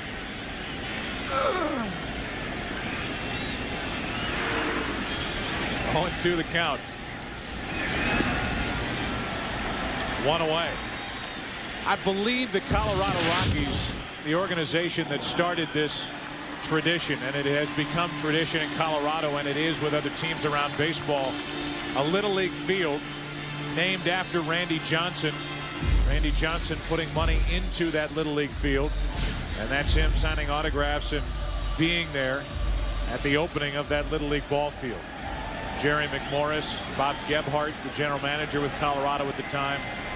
One Colorado Rocky after another put money into Little League fields, and now more teams are doing that across baseball. As Womack is jammed and Brocious makes the play to his left, 2 out.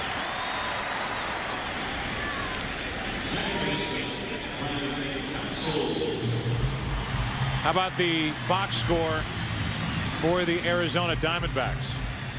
It's brought to you tonight by John Hancock, and while we showed you the Yankees, not a lot of hits there, not a lot of hits here. Reggie Sanders, Danny Batista, Matt Williams with the only 3 hits. Batista with an RBI double back in the 2nd inning for the only run of the night. Otherwise, offers up and down the lineup. And another shrewd move by Bob Brenly. A typical Torrey type move, giving Batista the start, a rare start. It's a left-hander Pettit, and that has paid off. Batista in for Steve Finley. Steve is sitting tonight. Big hit of the game, and the best hit ball in the game. On 0-1, Counsell set up again. He's already struck out twice. It just tells you something about how well both guys have been pitching. As you look at Counsell, who has not centered a ball all night, nor had many hitters off Andy Pettit or Randy Johnson.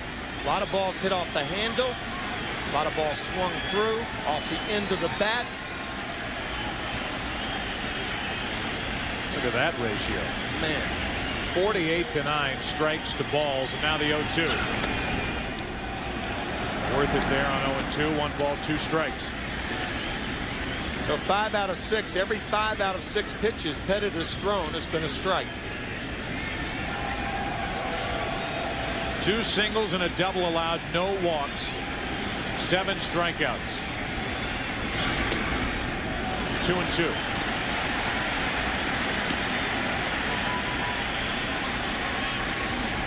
The 3 left-handers at the top of the lineup against Andy Pettit. 0 for 7.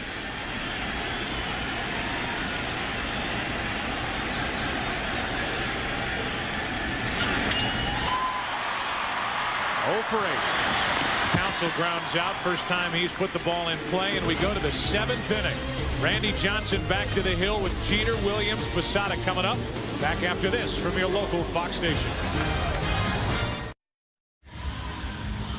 The World Series on Fox is presented by Budweiser with the crisp, clean, refreshing taste you'll find in no other beer. This Bud's for you.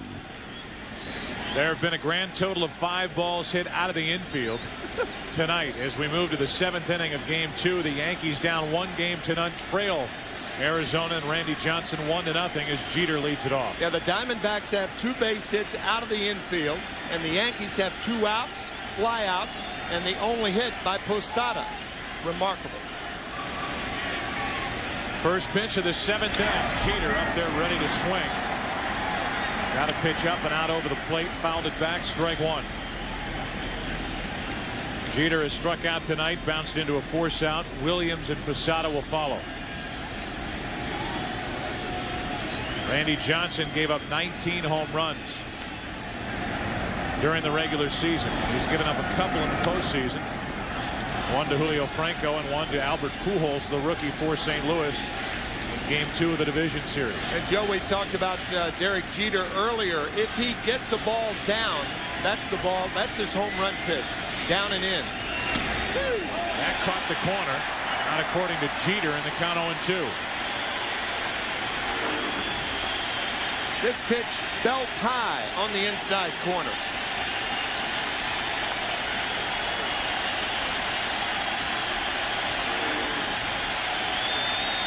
Johnson still looking for strikeout number 10.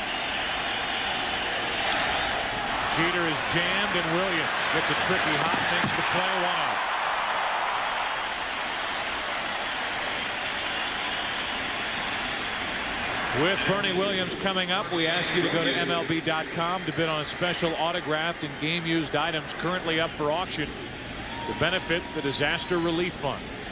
MLB.com. 1 out, bases empty, and Bernie Williams 0 for 2 steps in.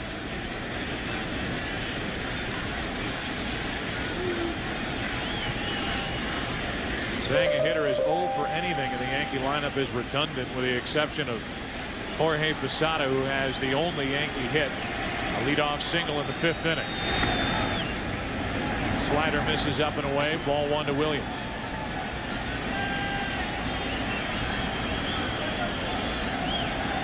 Bernie Williams, 26 home runs during the regular season, 3 this postseason, and 16 in his postseason career. Just pounding the inside corner. 1 ball, 1 strike. The biggest home run for Bernie Williams this postseason was the home run off Arthur Rhodes of Seattle to tie it. That was the same game that Alfonso Soriano hit the 2-run home run to win it for the Yankees.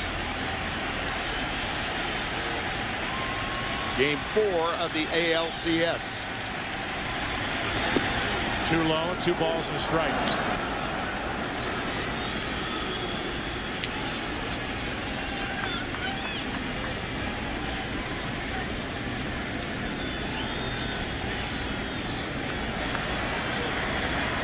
Randy Velarde hitless tonight. Yankees are stocked from the left side with their bench tonight with O'Neill, Martinez, and Justice. Randy Johnson is not slowing down with 1 out here in the 7th inning. 2 balls and a strike on Bernie Williams. 2-2. And Williams hot about that call. Williams called out his first time up on a similar pitch. That was certainly high enough.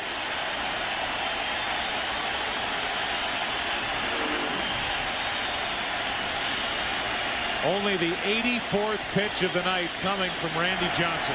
Not only the velocity, but the quality of the pitches, the location, extraordinary. To third, Williams to his left. 2 out.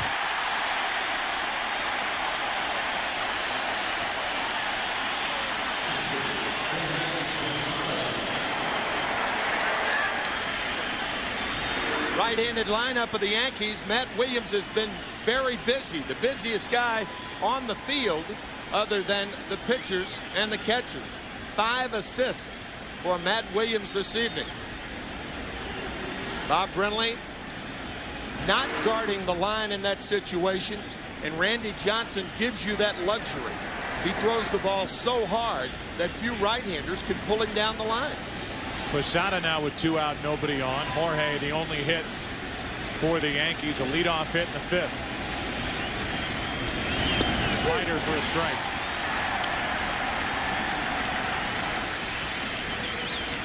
Bernie Williams over in the Yankee dugout just tossed his batting gloves out onto the field. Lee Mazzilli just flipped them back in there. So Williams still upset about that strike 2 call. The 0-1 pitch. Another ground ball to the left side. Womack. Another 1-2-3 inning. Randy Johnson, sensational through 7. Tonight's game is being seen live around the world by U.S. servicemen and women, including those of the USS Enterprise in the North Arabian Sea. Thanks to the American Forces Radio and Television Service, all of America salutes you and appreciates what you do for our country. Now let's go to public address announcer Jeff Munn. Ladies and gentlemen, to honor America in the singing of God Bless America, please welcome 10-time Grammy Award-winning, none such recording artist, Emmylou Harris. God bless America, land that I love. Stand beside her and guide her through the night with a light from above. From the mountains to the prairie to the oceans wide with foam. God bless America, my home, sweet home. God bless America, my home, sweet home.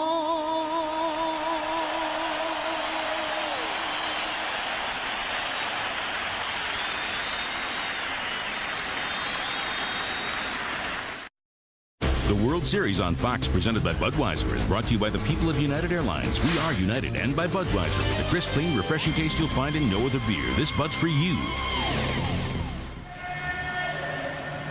Fans, please remember Radio Shack is a collection site for the September 11 Fund, benefiting survivors, victims, families, and rescue personnel. The September 11 Fund is a collaboration of the United Way, the New York Community Trust, and the Council of Foundations. As the heart of the order will bat for Arizona, Luis Gonzalez, Reggie Sanders, and Danny Batista. The 3, 4, and 5 hitters against Andy Pettitte, who is pitching in the shadow of Randy Johnson and throwing a terrific game. 1-0 Arizona, and a breaking ball stays inside, ball 1. The 6'10" shadow of Randy Johnson is enveloping the 6'5" shadow of Andy Pettitte. 1 ball, 1 strike. One of the criticisms of low-scoring ball games, that they're boring, but the pitchers are so dominant tonight. This has taken on the character of a high-scoring game. On the outside corner, 1-2. To reiterate your point, only 5 balls hit out of the infield by both teams, and here we are in the bottom of the 7th inning. Gonzalez fouls it out of play. Last inning, with Craig Counsell at the plate, the count was 0-2 from Andy Pettitte. During that stretch, he had thrown 17 consecutive strikes.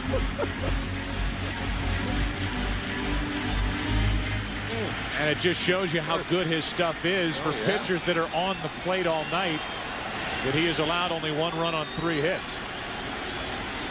Meanwhile, the Yankees, no runs on 1 hit. Only 12 pitches out of the strike zone all night. And Gonzalez is hit by the pitch. Caught him on the hand of the wrist. And Gonzalez, we already talked about how he starts with that open stance and kind of strides into the pitch. Literally walked right into that one. We also talked about Andy Pettitte. The reason he's been successful against left-handed hitters this year compared to other years. He's been coming inside.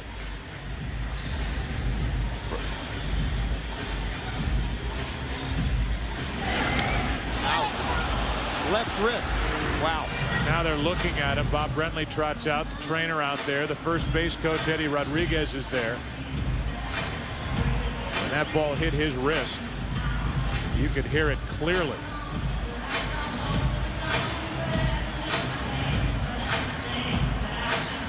So looking at the outside of the left wrist of Luis Gonzalez.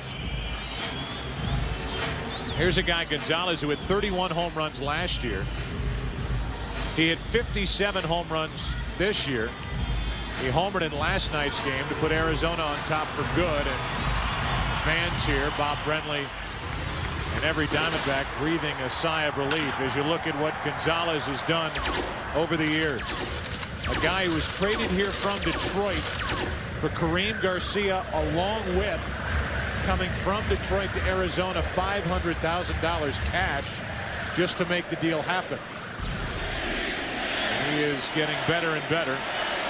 Reggie Sanders with Reggie Jackson watching from the seats.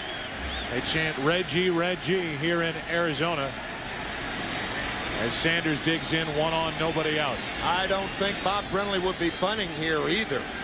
Gonzalez able to get back with one step. Andy Pettit trying to find out if Reggie Sanders is bunting. Reggie, a very good low ball hitter. Pettit has to keep the ball down to be effective. Reggie Sanders 1 for 2 on the night. He scored the only run of the game. I think all things point toward swinging the bat in this situation. That misses ball one. It's been a fluid lineup for Bob Brenly in that the cleanup hitter has been one of 4 different players during the NLCS. It was either Reggie Sanders, Matt Williams, Steve Finley, or Batista. It's Sanders tonight, as it was last night, with Batista in the lineup batting 5th.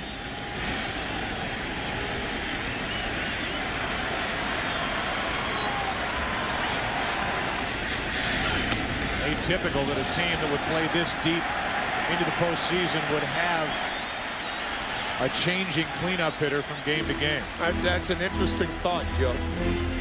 4 different cleanup hitters in the postseason. You would think somebody has established himself in that spot over the course of the season, but not so for the Diamondbacks.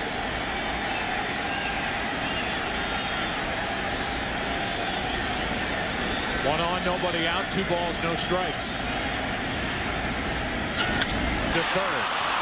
Roches had trouble getting it out of his glove. High throw and safe is Sanders. 1 on, 1 out.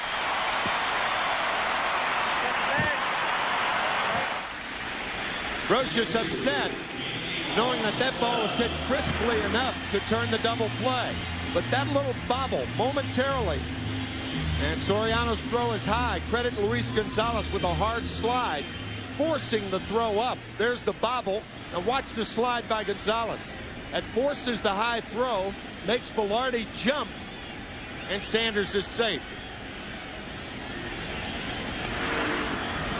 So it's 1 on, 1 out as the Yankees miss a chance to turn a double play after a night last night that was atypical Yankees in the postseason. Committing the 2 errors, allowing 5 unearned runs.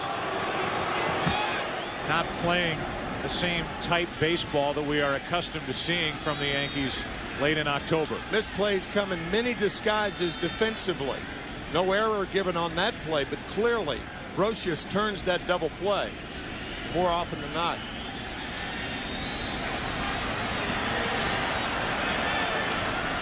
Pettit on the mound with help in the bullpen if he needs it. Batista took one too far inside, ball 1. One more time, the ball hit very hard to Brocious. Fumble. Soriano, hard slide by Gonzalez. And that brings Velarde off the bag, and Sanders beats a play that the Yankees normally turn for 2. A typical running situation with this combination, and Sanders takes off on the pitch. But because of the move of Andy Pettitte, Sanders with a late break, and that was more in the variety in the category of a hit and run as opposed to a stolen base. Oh, sure. Only the second time tonight that either team has tried to run. Derek Jeter did on a 2-2 count in the 4th inning. Good time to put it on back-to-back. See if Brenly does that. Does not. Batista's now in the hole, 1-2. You got Batista up now, Matt Williams on deck. And Ramiro Mendoza getting loose for the Yankees out in their bullpen. Joe, the reason I said that was because Andy Pettitte has thrown so many strikes tonight. That's one of the prime components of a hit and run play. And with only 13 balls, you also have to have a hitter that makes contact. But of course, with 2 strikes, unless it goes to 3-2, Sanders won't be running. Check on Sanders. As hard as it is for the base runner, Reggie Sanders, to read the move, here's Randy Velarde, not typically a first baseman, who's got to read that move, pick up the throw, and try to apply the tag. Not easy for a guy who doesn't play a lot of first base. Yeah, if you're Randy, you're saying pick him off, not me.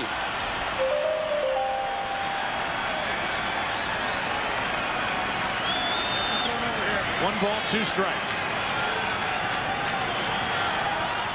Sanders not running, and Batista grounds it foul. Oh, the guy had his chance for a World Series souvenir, and he whiffed. Forlorn also. And here's that chance Joe was talking about. And his glove on.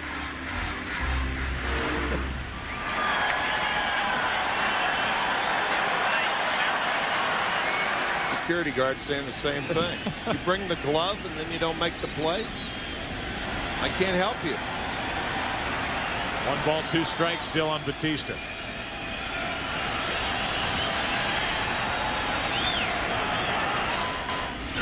Up the middle, off Pettitte. Too short, base hit.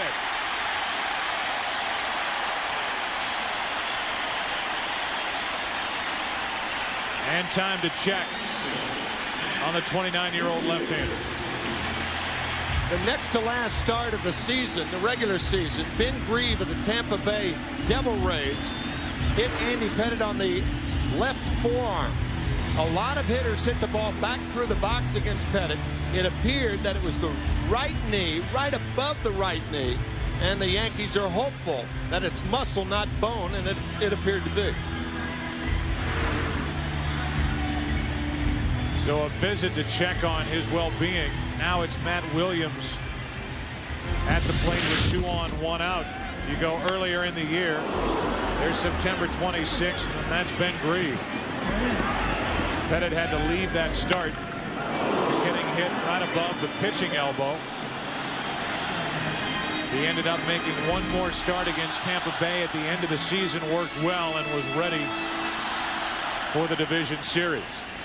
In fact, pitched well in game 2 of the division series, but was matched up with Tim Hudson and lost 2-0.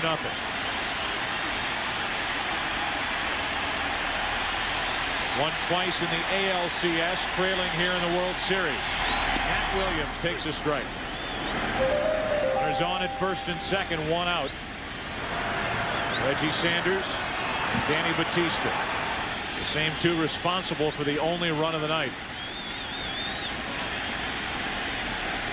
Remember the missed chance on the double play ball hit by Reggie Sanders. See if that comes back to haunt the Yankees.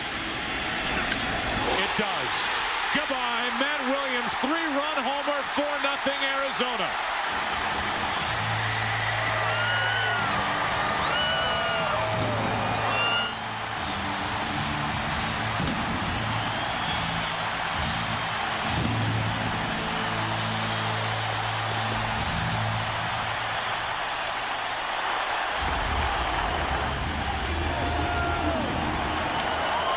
Michelle blame it on Rio Williams as Matt gets his first of this postseason.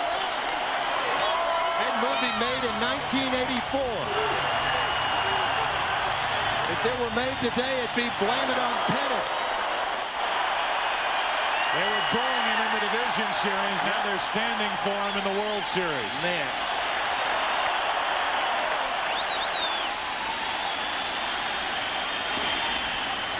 That was a cut fastball, the same as the first pitch. Up a little bit, and did he ever know it? Crushed into left field. Now Grace grounds to second. 2 out in the inning.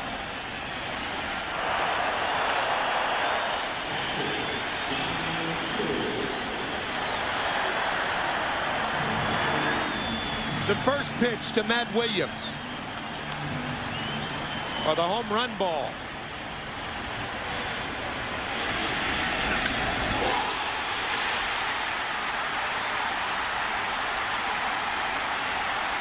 A night of so many terrific pitches from Pettit. He flips a mistake to the plate, and Matt Williams was waiting for it.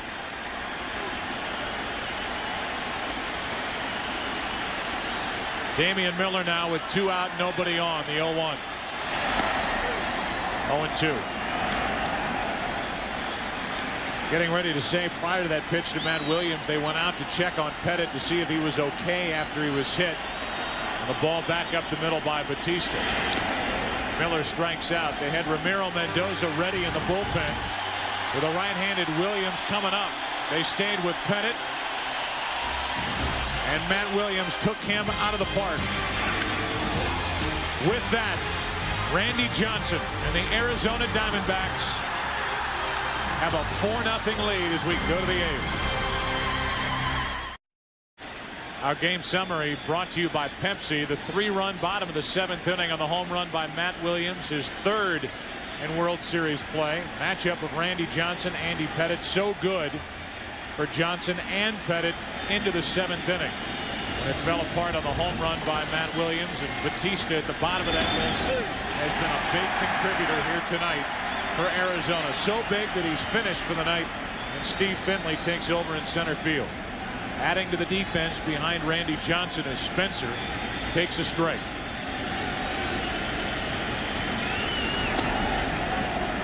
One ball, 1 strike.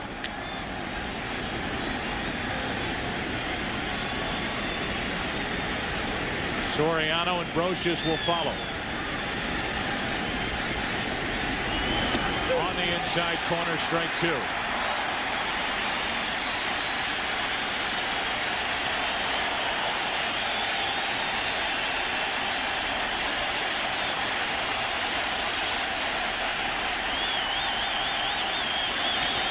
To the right side and through. A base hit. Spencer on to start the 8th.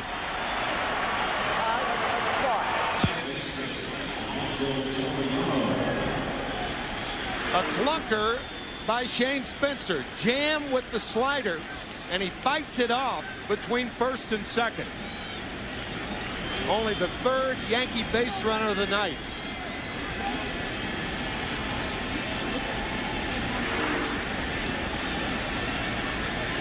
So Spencer's aboard and Soriano will bat. The rookie has struck out twice. It's in the 3rd, once in the 5th. And Miller, a good play to keep that at the plate.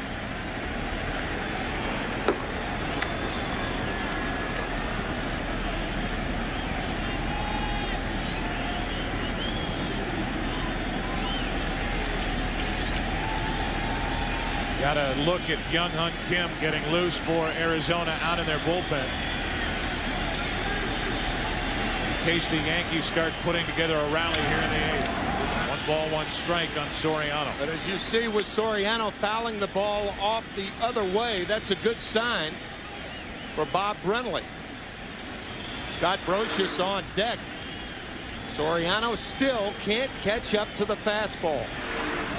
Only 92 pitches thrown by Randy Johnson, which is nothing for him. base hit Soriano, and the Yankees have put their first 2 on here in the 8th.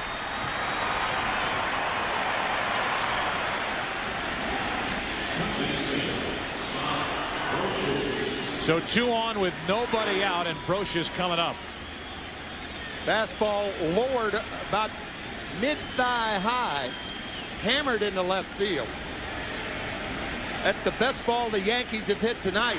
So Bob Brenly seeing Soriano not catch up to the high fastball and catching up to that thigh-high heater inside as Kim continues to warm. And remember, as Kim is getting loose for Arizona in their bullpen, the Yankees have Paul O'Neill, Tino Martinez, and David Justice available on their bench.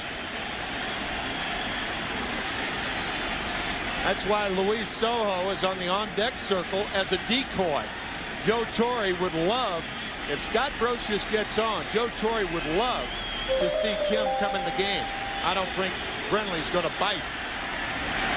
Brocious checked it, ball 1.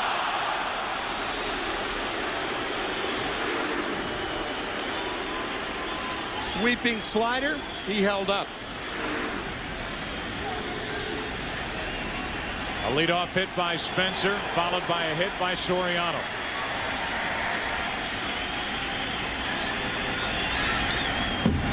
One ball, 1 strike on Brocious.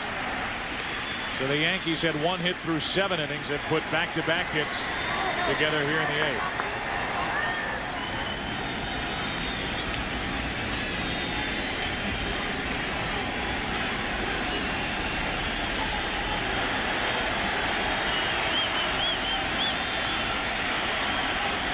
For the first time, the Yankees have 2 on in 1 inning. Off the end of the bat right side, and that will get out of play for strike 2. Randy Johnson, a pitcher that takes a lot of pride in not only starting, but also stopping his games. 79 complete games for his career.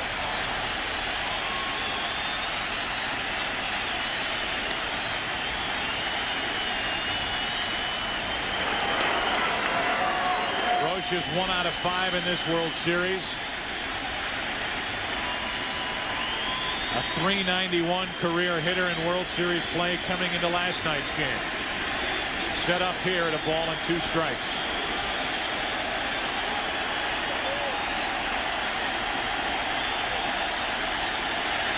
One out.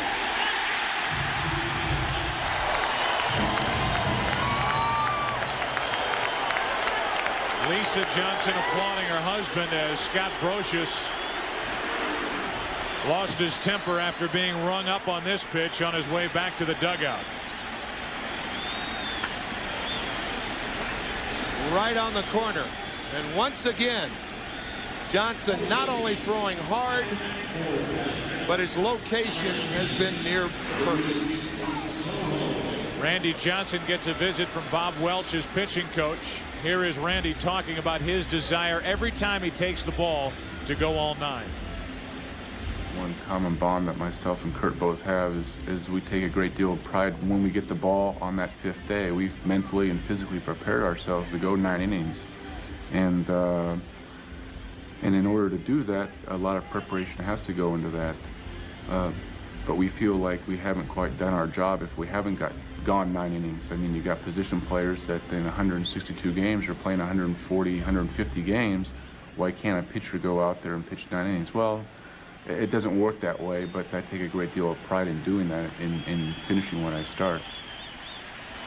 He's in the 8th inning here tonight, pitching with 2 on, 1 out, and pitching with a 4-run lead in the 8th. And Brocious is still yelling out at Mark Hirschbeck, the home plate umpire. Here's Luis Sojo with only his 2nd at bat this season. He's been a good luck charm for Joe Torre over these postseason years, including the game-winning hit in Game 5 of last year's World Series at Shea Stadium. Batting against Randy Johnson and now behind on the count 0-1. 3 game-winning hits this year, even though that is not an official statistic anymore. Sojo does not usually get around on a hard slider or fastball like he did pulling that ball toward the Diamondback dugout. Luis Sojo is up for the second time in this postseason. You go back to last year, the Game 5 in the end World Series winning hit. Getting out lighter, and these are all the game-winning hits this season that Sojo has put together for Joe Torre, and it is the reason that he is active and on the roster. Bobby Valentine, the Mets manager, part of the Roberto Clemente Award presentation to the city of New York prior to tonight's game. Watching as Sojo waits for an 0-2 pitch.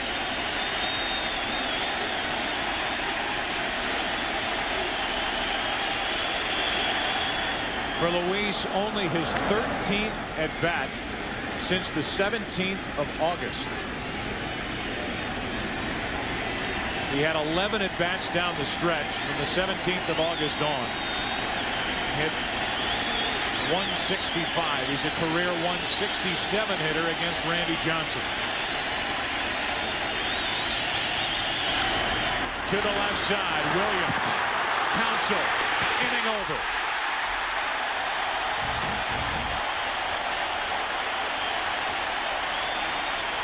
No magic in that Sojo bat tonight. The 5-4-3 double play to end the top of the 8th. The reaction from Johnson. The reaction from Schilling. Bottom of the 8th, game 2, 4-0 Arizona. The World Series on Fox, presented by Budweiser, is brought to you by Nissan. Nissan introduces the totally new V6 Ultima, the cure for the common car. By IBM, taking e-business and your business to the next level. And by the joy of Pepsi. Randy Johnson first up here in the bottom of the 8th inning. We just heard from Randy Johnson about his desire to finish every game he starts. For reassurance, his manager Bob Brenly, after the top of this 8th, had this question for him. You want to finish this one? Yeah. Atta baby. Go up there and get us or not. Come on. He's first up. As if he didn't know the answer. Mike Stanton takes over for the Yankees here in the bottom of the 8th. Stanton worked in last night's game. Pitched one perfect inning. So far this postseason, not a lot of work. A record of 1-0. Johnson 0 for 2 at the plate.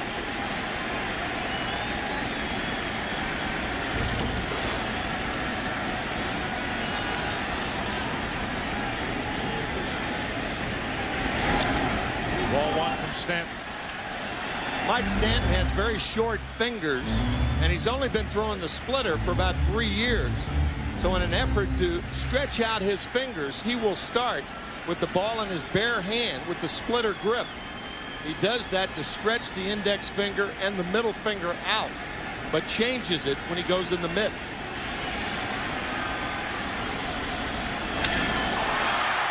Johnson puts it in play.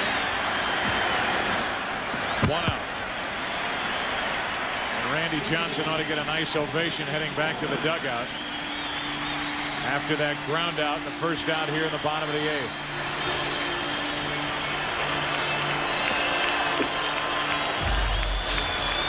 So far for Johnson, a 3-hit shutout.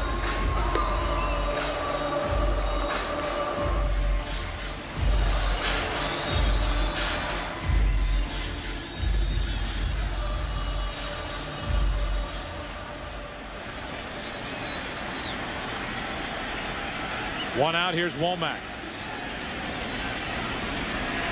Randy Johnson threw a 3-hit shutout in game 1 of the NLCS here against Atlanta. And he has 8 in his career. That's during the regular season. So add one more in this postseason, a 3-hit shutout against Atlanta. He will take that with him back to the mound in the 9th inning. 1 ball, 1 strike to Womack.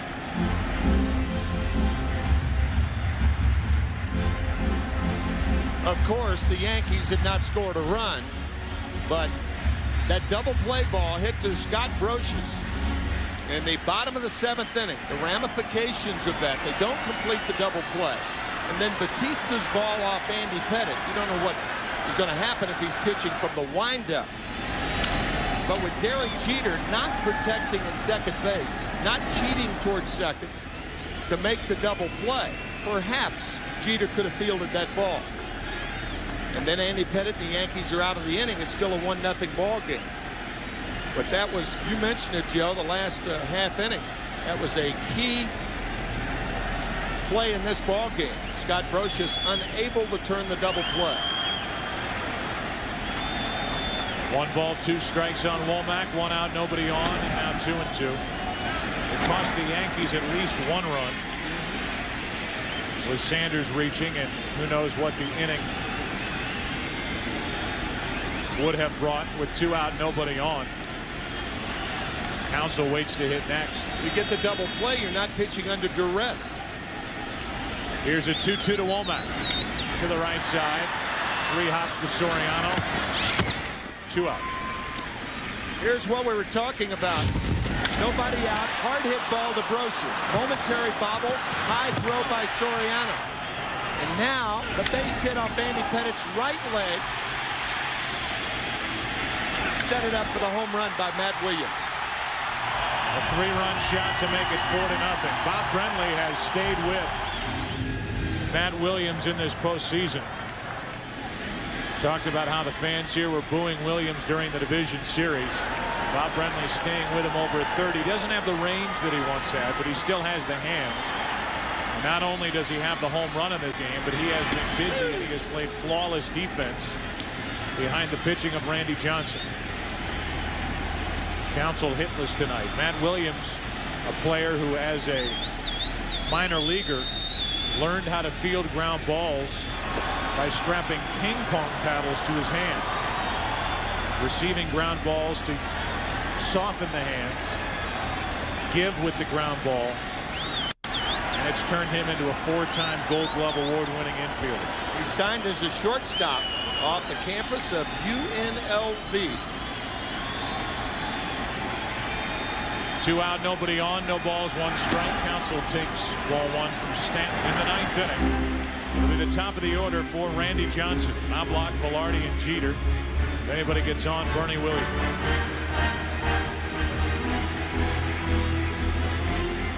By the way, with a home run, Matt Williams becomes the first player to hit a home run in the World Series with 3 different teams. 89 with the Giants, 97 with Cleveland, and the 3-run shot here in the 7th inning tonight for Arizona. A 1-1 to Counsell. 2 balls and a strike from Stanton.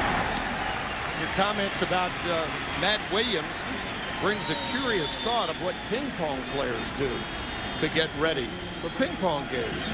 Old baseball glove. Yeah, right. Makes sense. 2 balls and a strike on Counsell. Struck out twice and grounded out.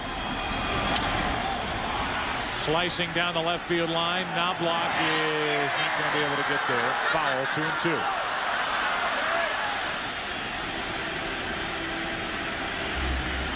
First time we've called Knobloch's name all night.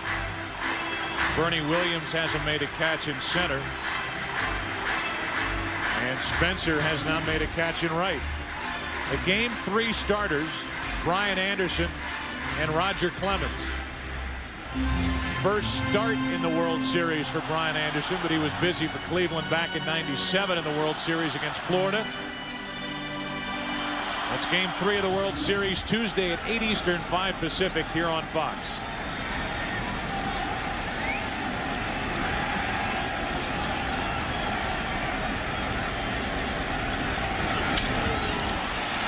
Catchable for Knobloch, and the Diamondbacks go in order in the 8th. Bob Brenly asked Randy Johnson if he wanted to finish this one. He'll get his chance. 9th inning, 4-0 Arizona. Randy Johnson will try to throw the complete game. Right now, a 3-hit shutout. He'll face the top of the lineup for the Yankees. Last complete game shutout, the '93 World Series. Game 5, Curt Schilling doing it for Philadelphia against Toronto. His rotation partner, Randy Johnson, trying to throw one here tonight.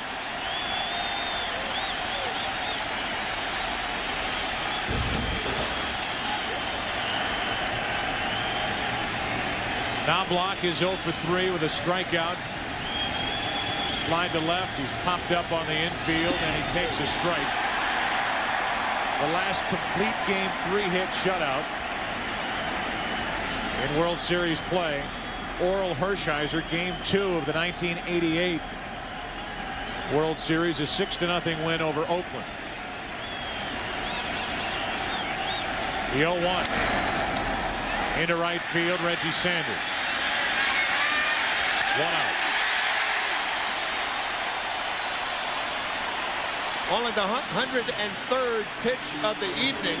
Jerry Colangelo, the managing general partner of the Diamondbacks, happy for 2 deals that he made. One, a trade for Curt Schilling last year, and the signing of Randy Johnson as a free agent 3 years ago. Here is Randy Velarde, hitless plus a walk. Strike 1. If the Diamondbacks win this game, and again coming up after the game, late local news except on the West Coast, the questions then will be, how will Arizona fare when they go to New York, when they play in the Bronx, when they play at Yankee Stadium? And how will the Yankees respond if they're down 2-0? We saw how they did that against Oakland in the division series in a best-of-5 series. They won 3 in a row. Then they took care of the Seattle Mariners, a team that won 116 games during the regular season. Now they're on the verge of being down 2-0 to the Diamondbacks. Still 0-2 on Velarde. We also saw them do it in the World Series, their first of 4 in 5 years, against the Atlanta Braves in 1996, losing the first 2 games at Yankee Stadium and then coming back and beating the Braves 4 in a row, 3 down there and the clincher at Yankee Stadium. Randy Johnson has allowed 3 singles, 1 walk. He struck out 10.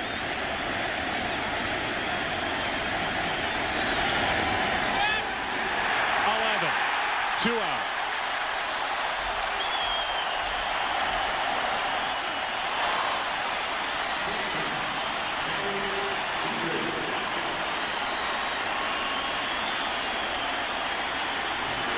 Bob Brenly asked Randy Johnson if he wanted to finish. Well, he's 1 out away. Velarde in the lineup because of his success in years gone by against Johnson. 0 for 3. Curt Schilling and Randy Johnson, when they're not pitching, always sitting side by side in the Diamondbacks dugout. Schilling won last night with 7 strong innings. Randy Johnson 1 out away from a 3-hit shutout in game 2. Derek Jeter.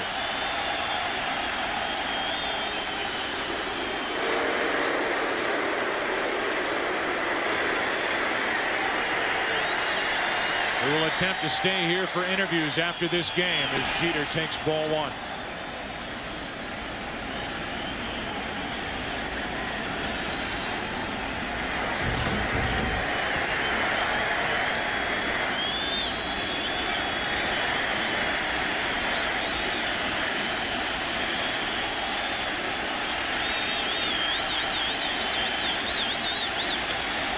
Two and 0. The Yankees, winners of 38 American League pennants, winners of 26 World Championships, 3 in a row, 4 of the last 5, taking on the Diamondbacks, a franchise in their 4th year of existence, but anchored by a tandem of Schilling and Johnson that some compare to Drysdale and Koufax.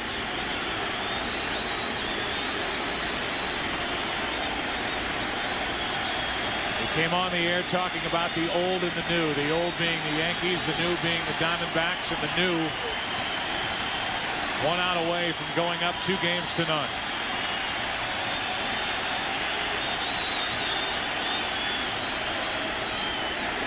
The ball gets loose on the playing field, so Johnson steps off.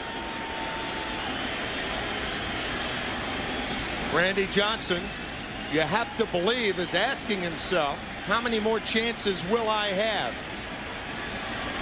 His first World Series at age 38. His 111th pitch of the night is his last. Diamondbacks win it 4-0. They're up 2-0.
The Arizona Diamondbacks, boasting the best pitching tandem in the game, turned to Schilling in game 1. 7 innings, 1 run, 3 hits. They turned to Randy Johnson in game 2. 9 innings, no runs on 3 hits. Some thought that Bob Brenly should hold Randy Johnson for game 3 at Yankee Stadium. He wanted to go with his 2 best. Here in games 1 and 2, he goes to Johnson tonight. That worked, and we go to Jeannie Zelasco down on the field. And thank you, Joe. Yes, I am with Randy Johnson.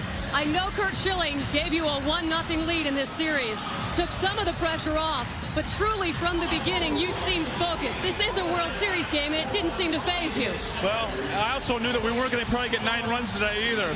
So I knew that I was going to have to pitch a good game, especially against Andy Pettitte. 11 strikeouts, 11 ground ball outs. I can go on here. A complete game shutout. It seemed the better Andy Pettitte pitched, the better you pitched. Well, he's been here a lot more than I have been. He's been more successful in postseason than I have been. They got me a run early, and I just had to preserve it. You got the fastball working early. You were getting the calls at the plate. Was there a moment at all that you could relax out there? I'm sorry? A moment at all that you could relax out there? Yeah, after Matty hit the 3-run home run. A little bit of breathing room out there. Did you use Moyer's cheat sheet at all? Did he help you? Did you use Jamie Moyer's cheat sheet at all? His scouting report? I threw a few changeups tonight, yeah. Thanks, Jamie. Yeah, thank you very much.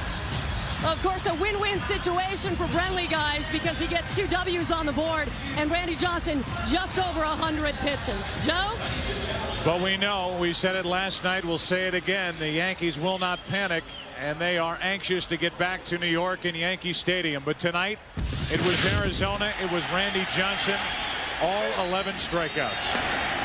Knobloch and Jeter, Bernie Williams, Jorge Posada, Soriano, Roches, Pettitte, Spencer, Soriano, Roches. Sound familiar? Velarde. Final pitch of the night, soft line drive to second, and the game was over. 111 pitches on the night, a 4-0, 3-hit shutout win for the Arizona Diamondbacks and Randy Johnson. We'll take a break, come back in a moment. Arizona up 2-0.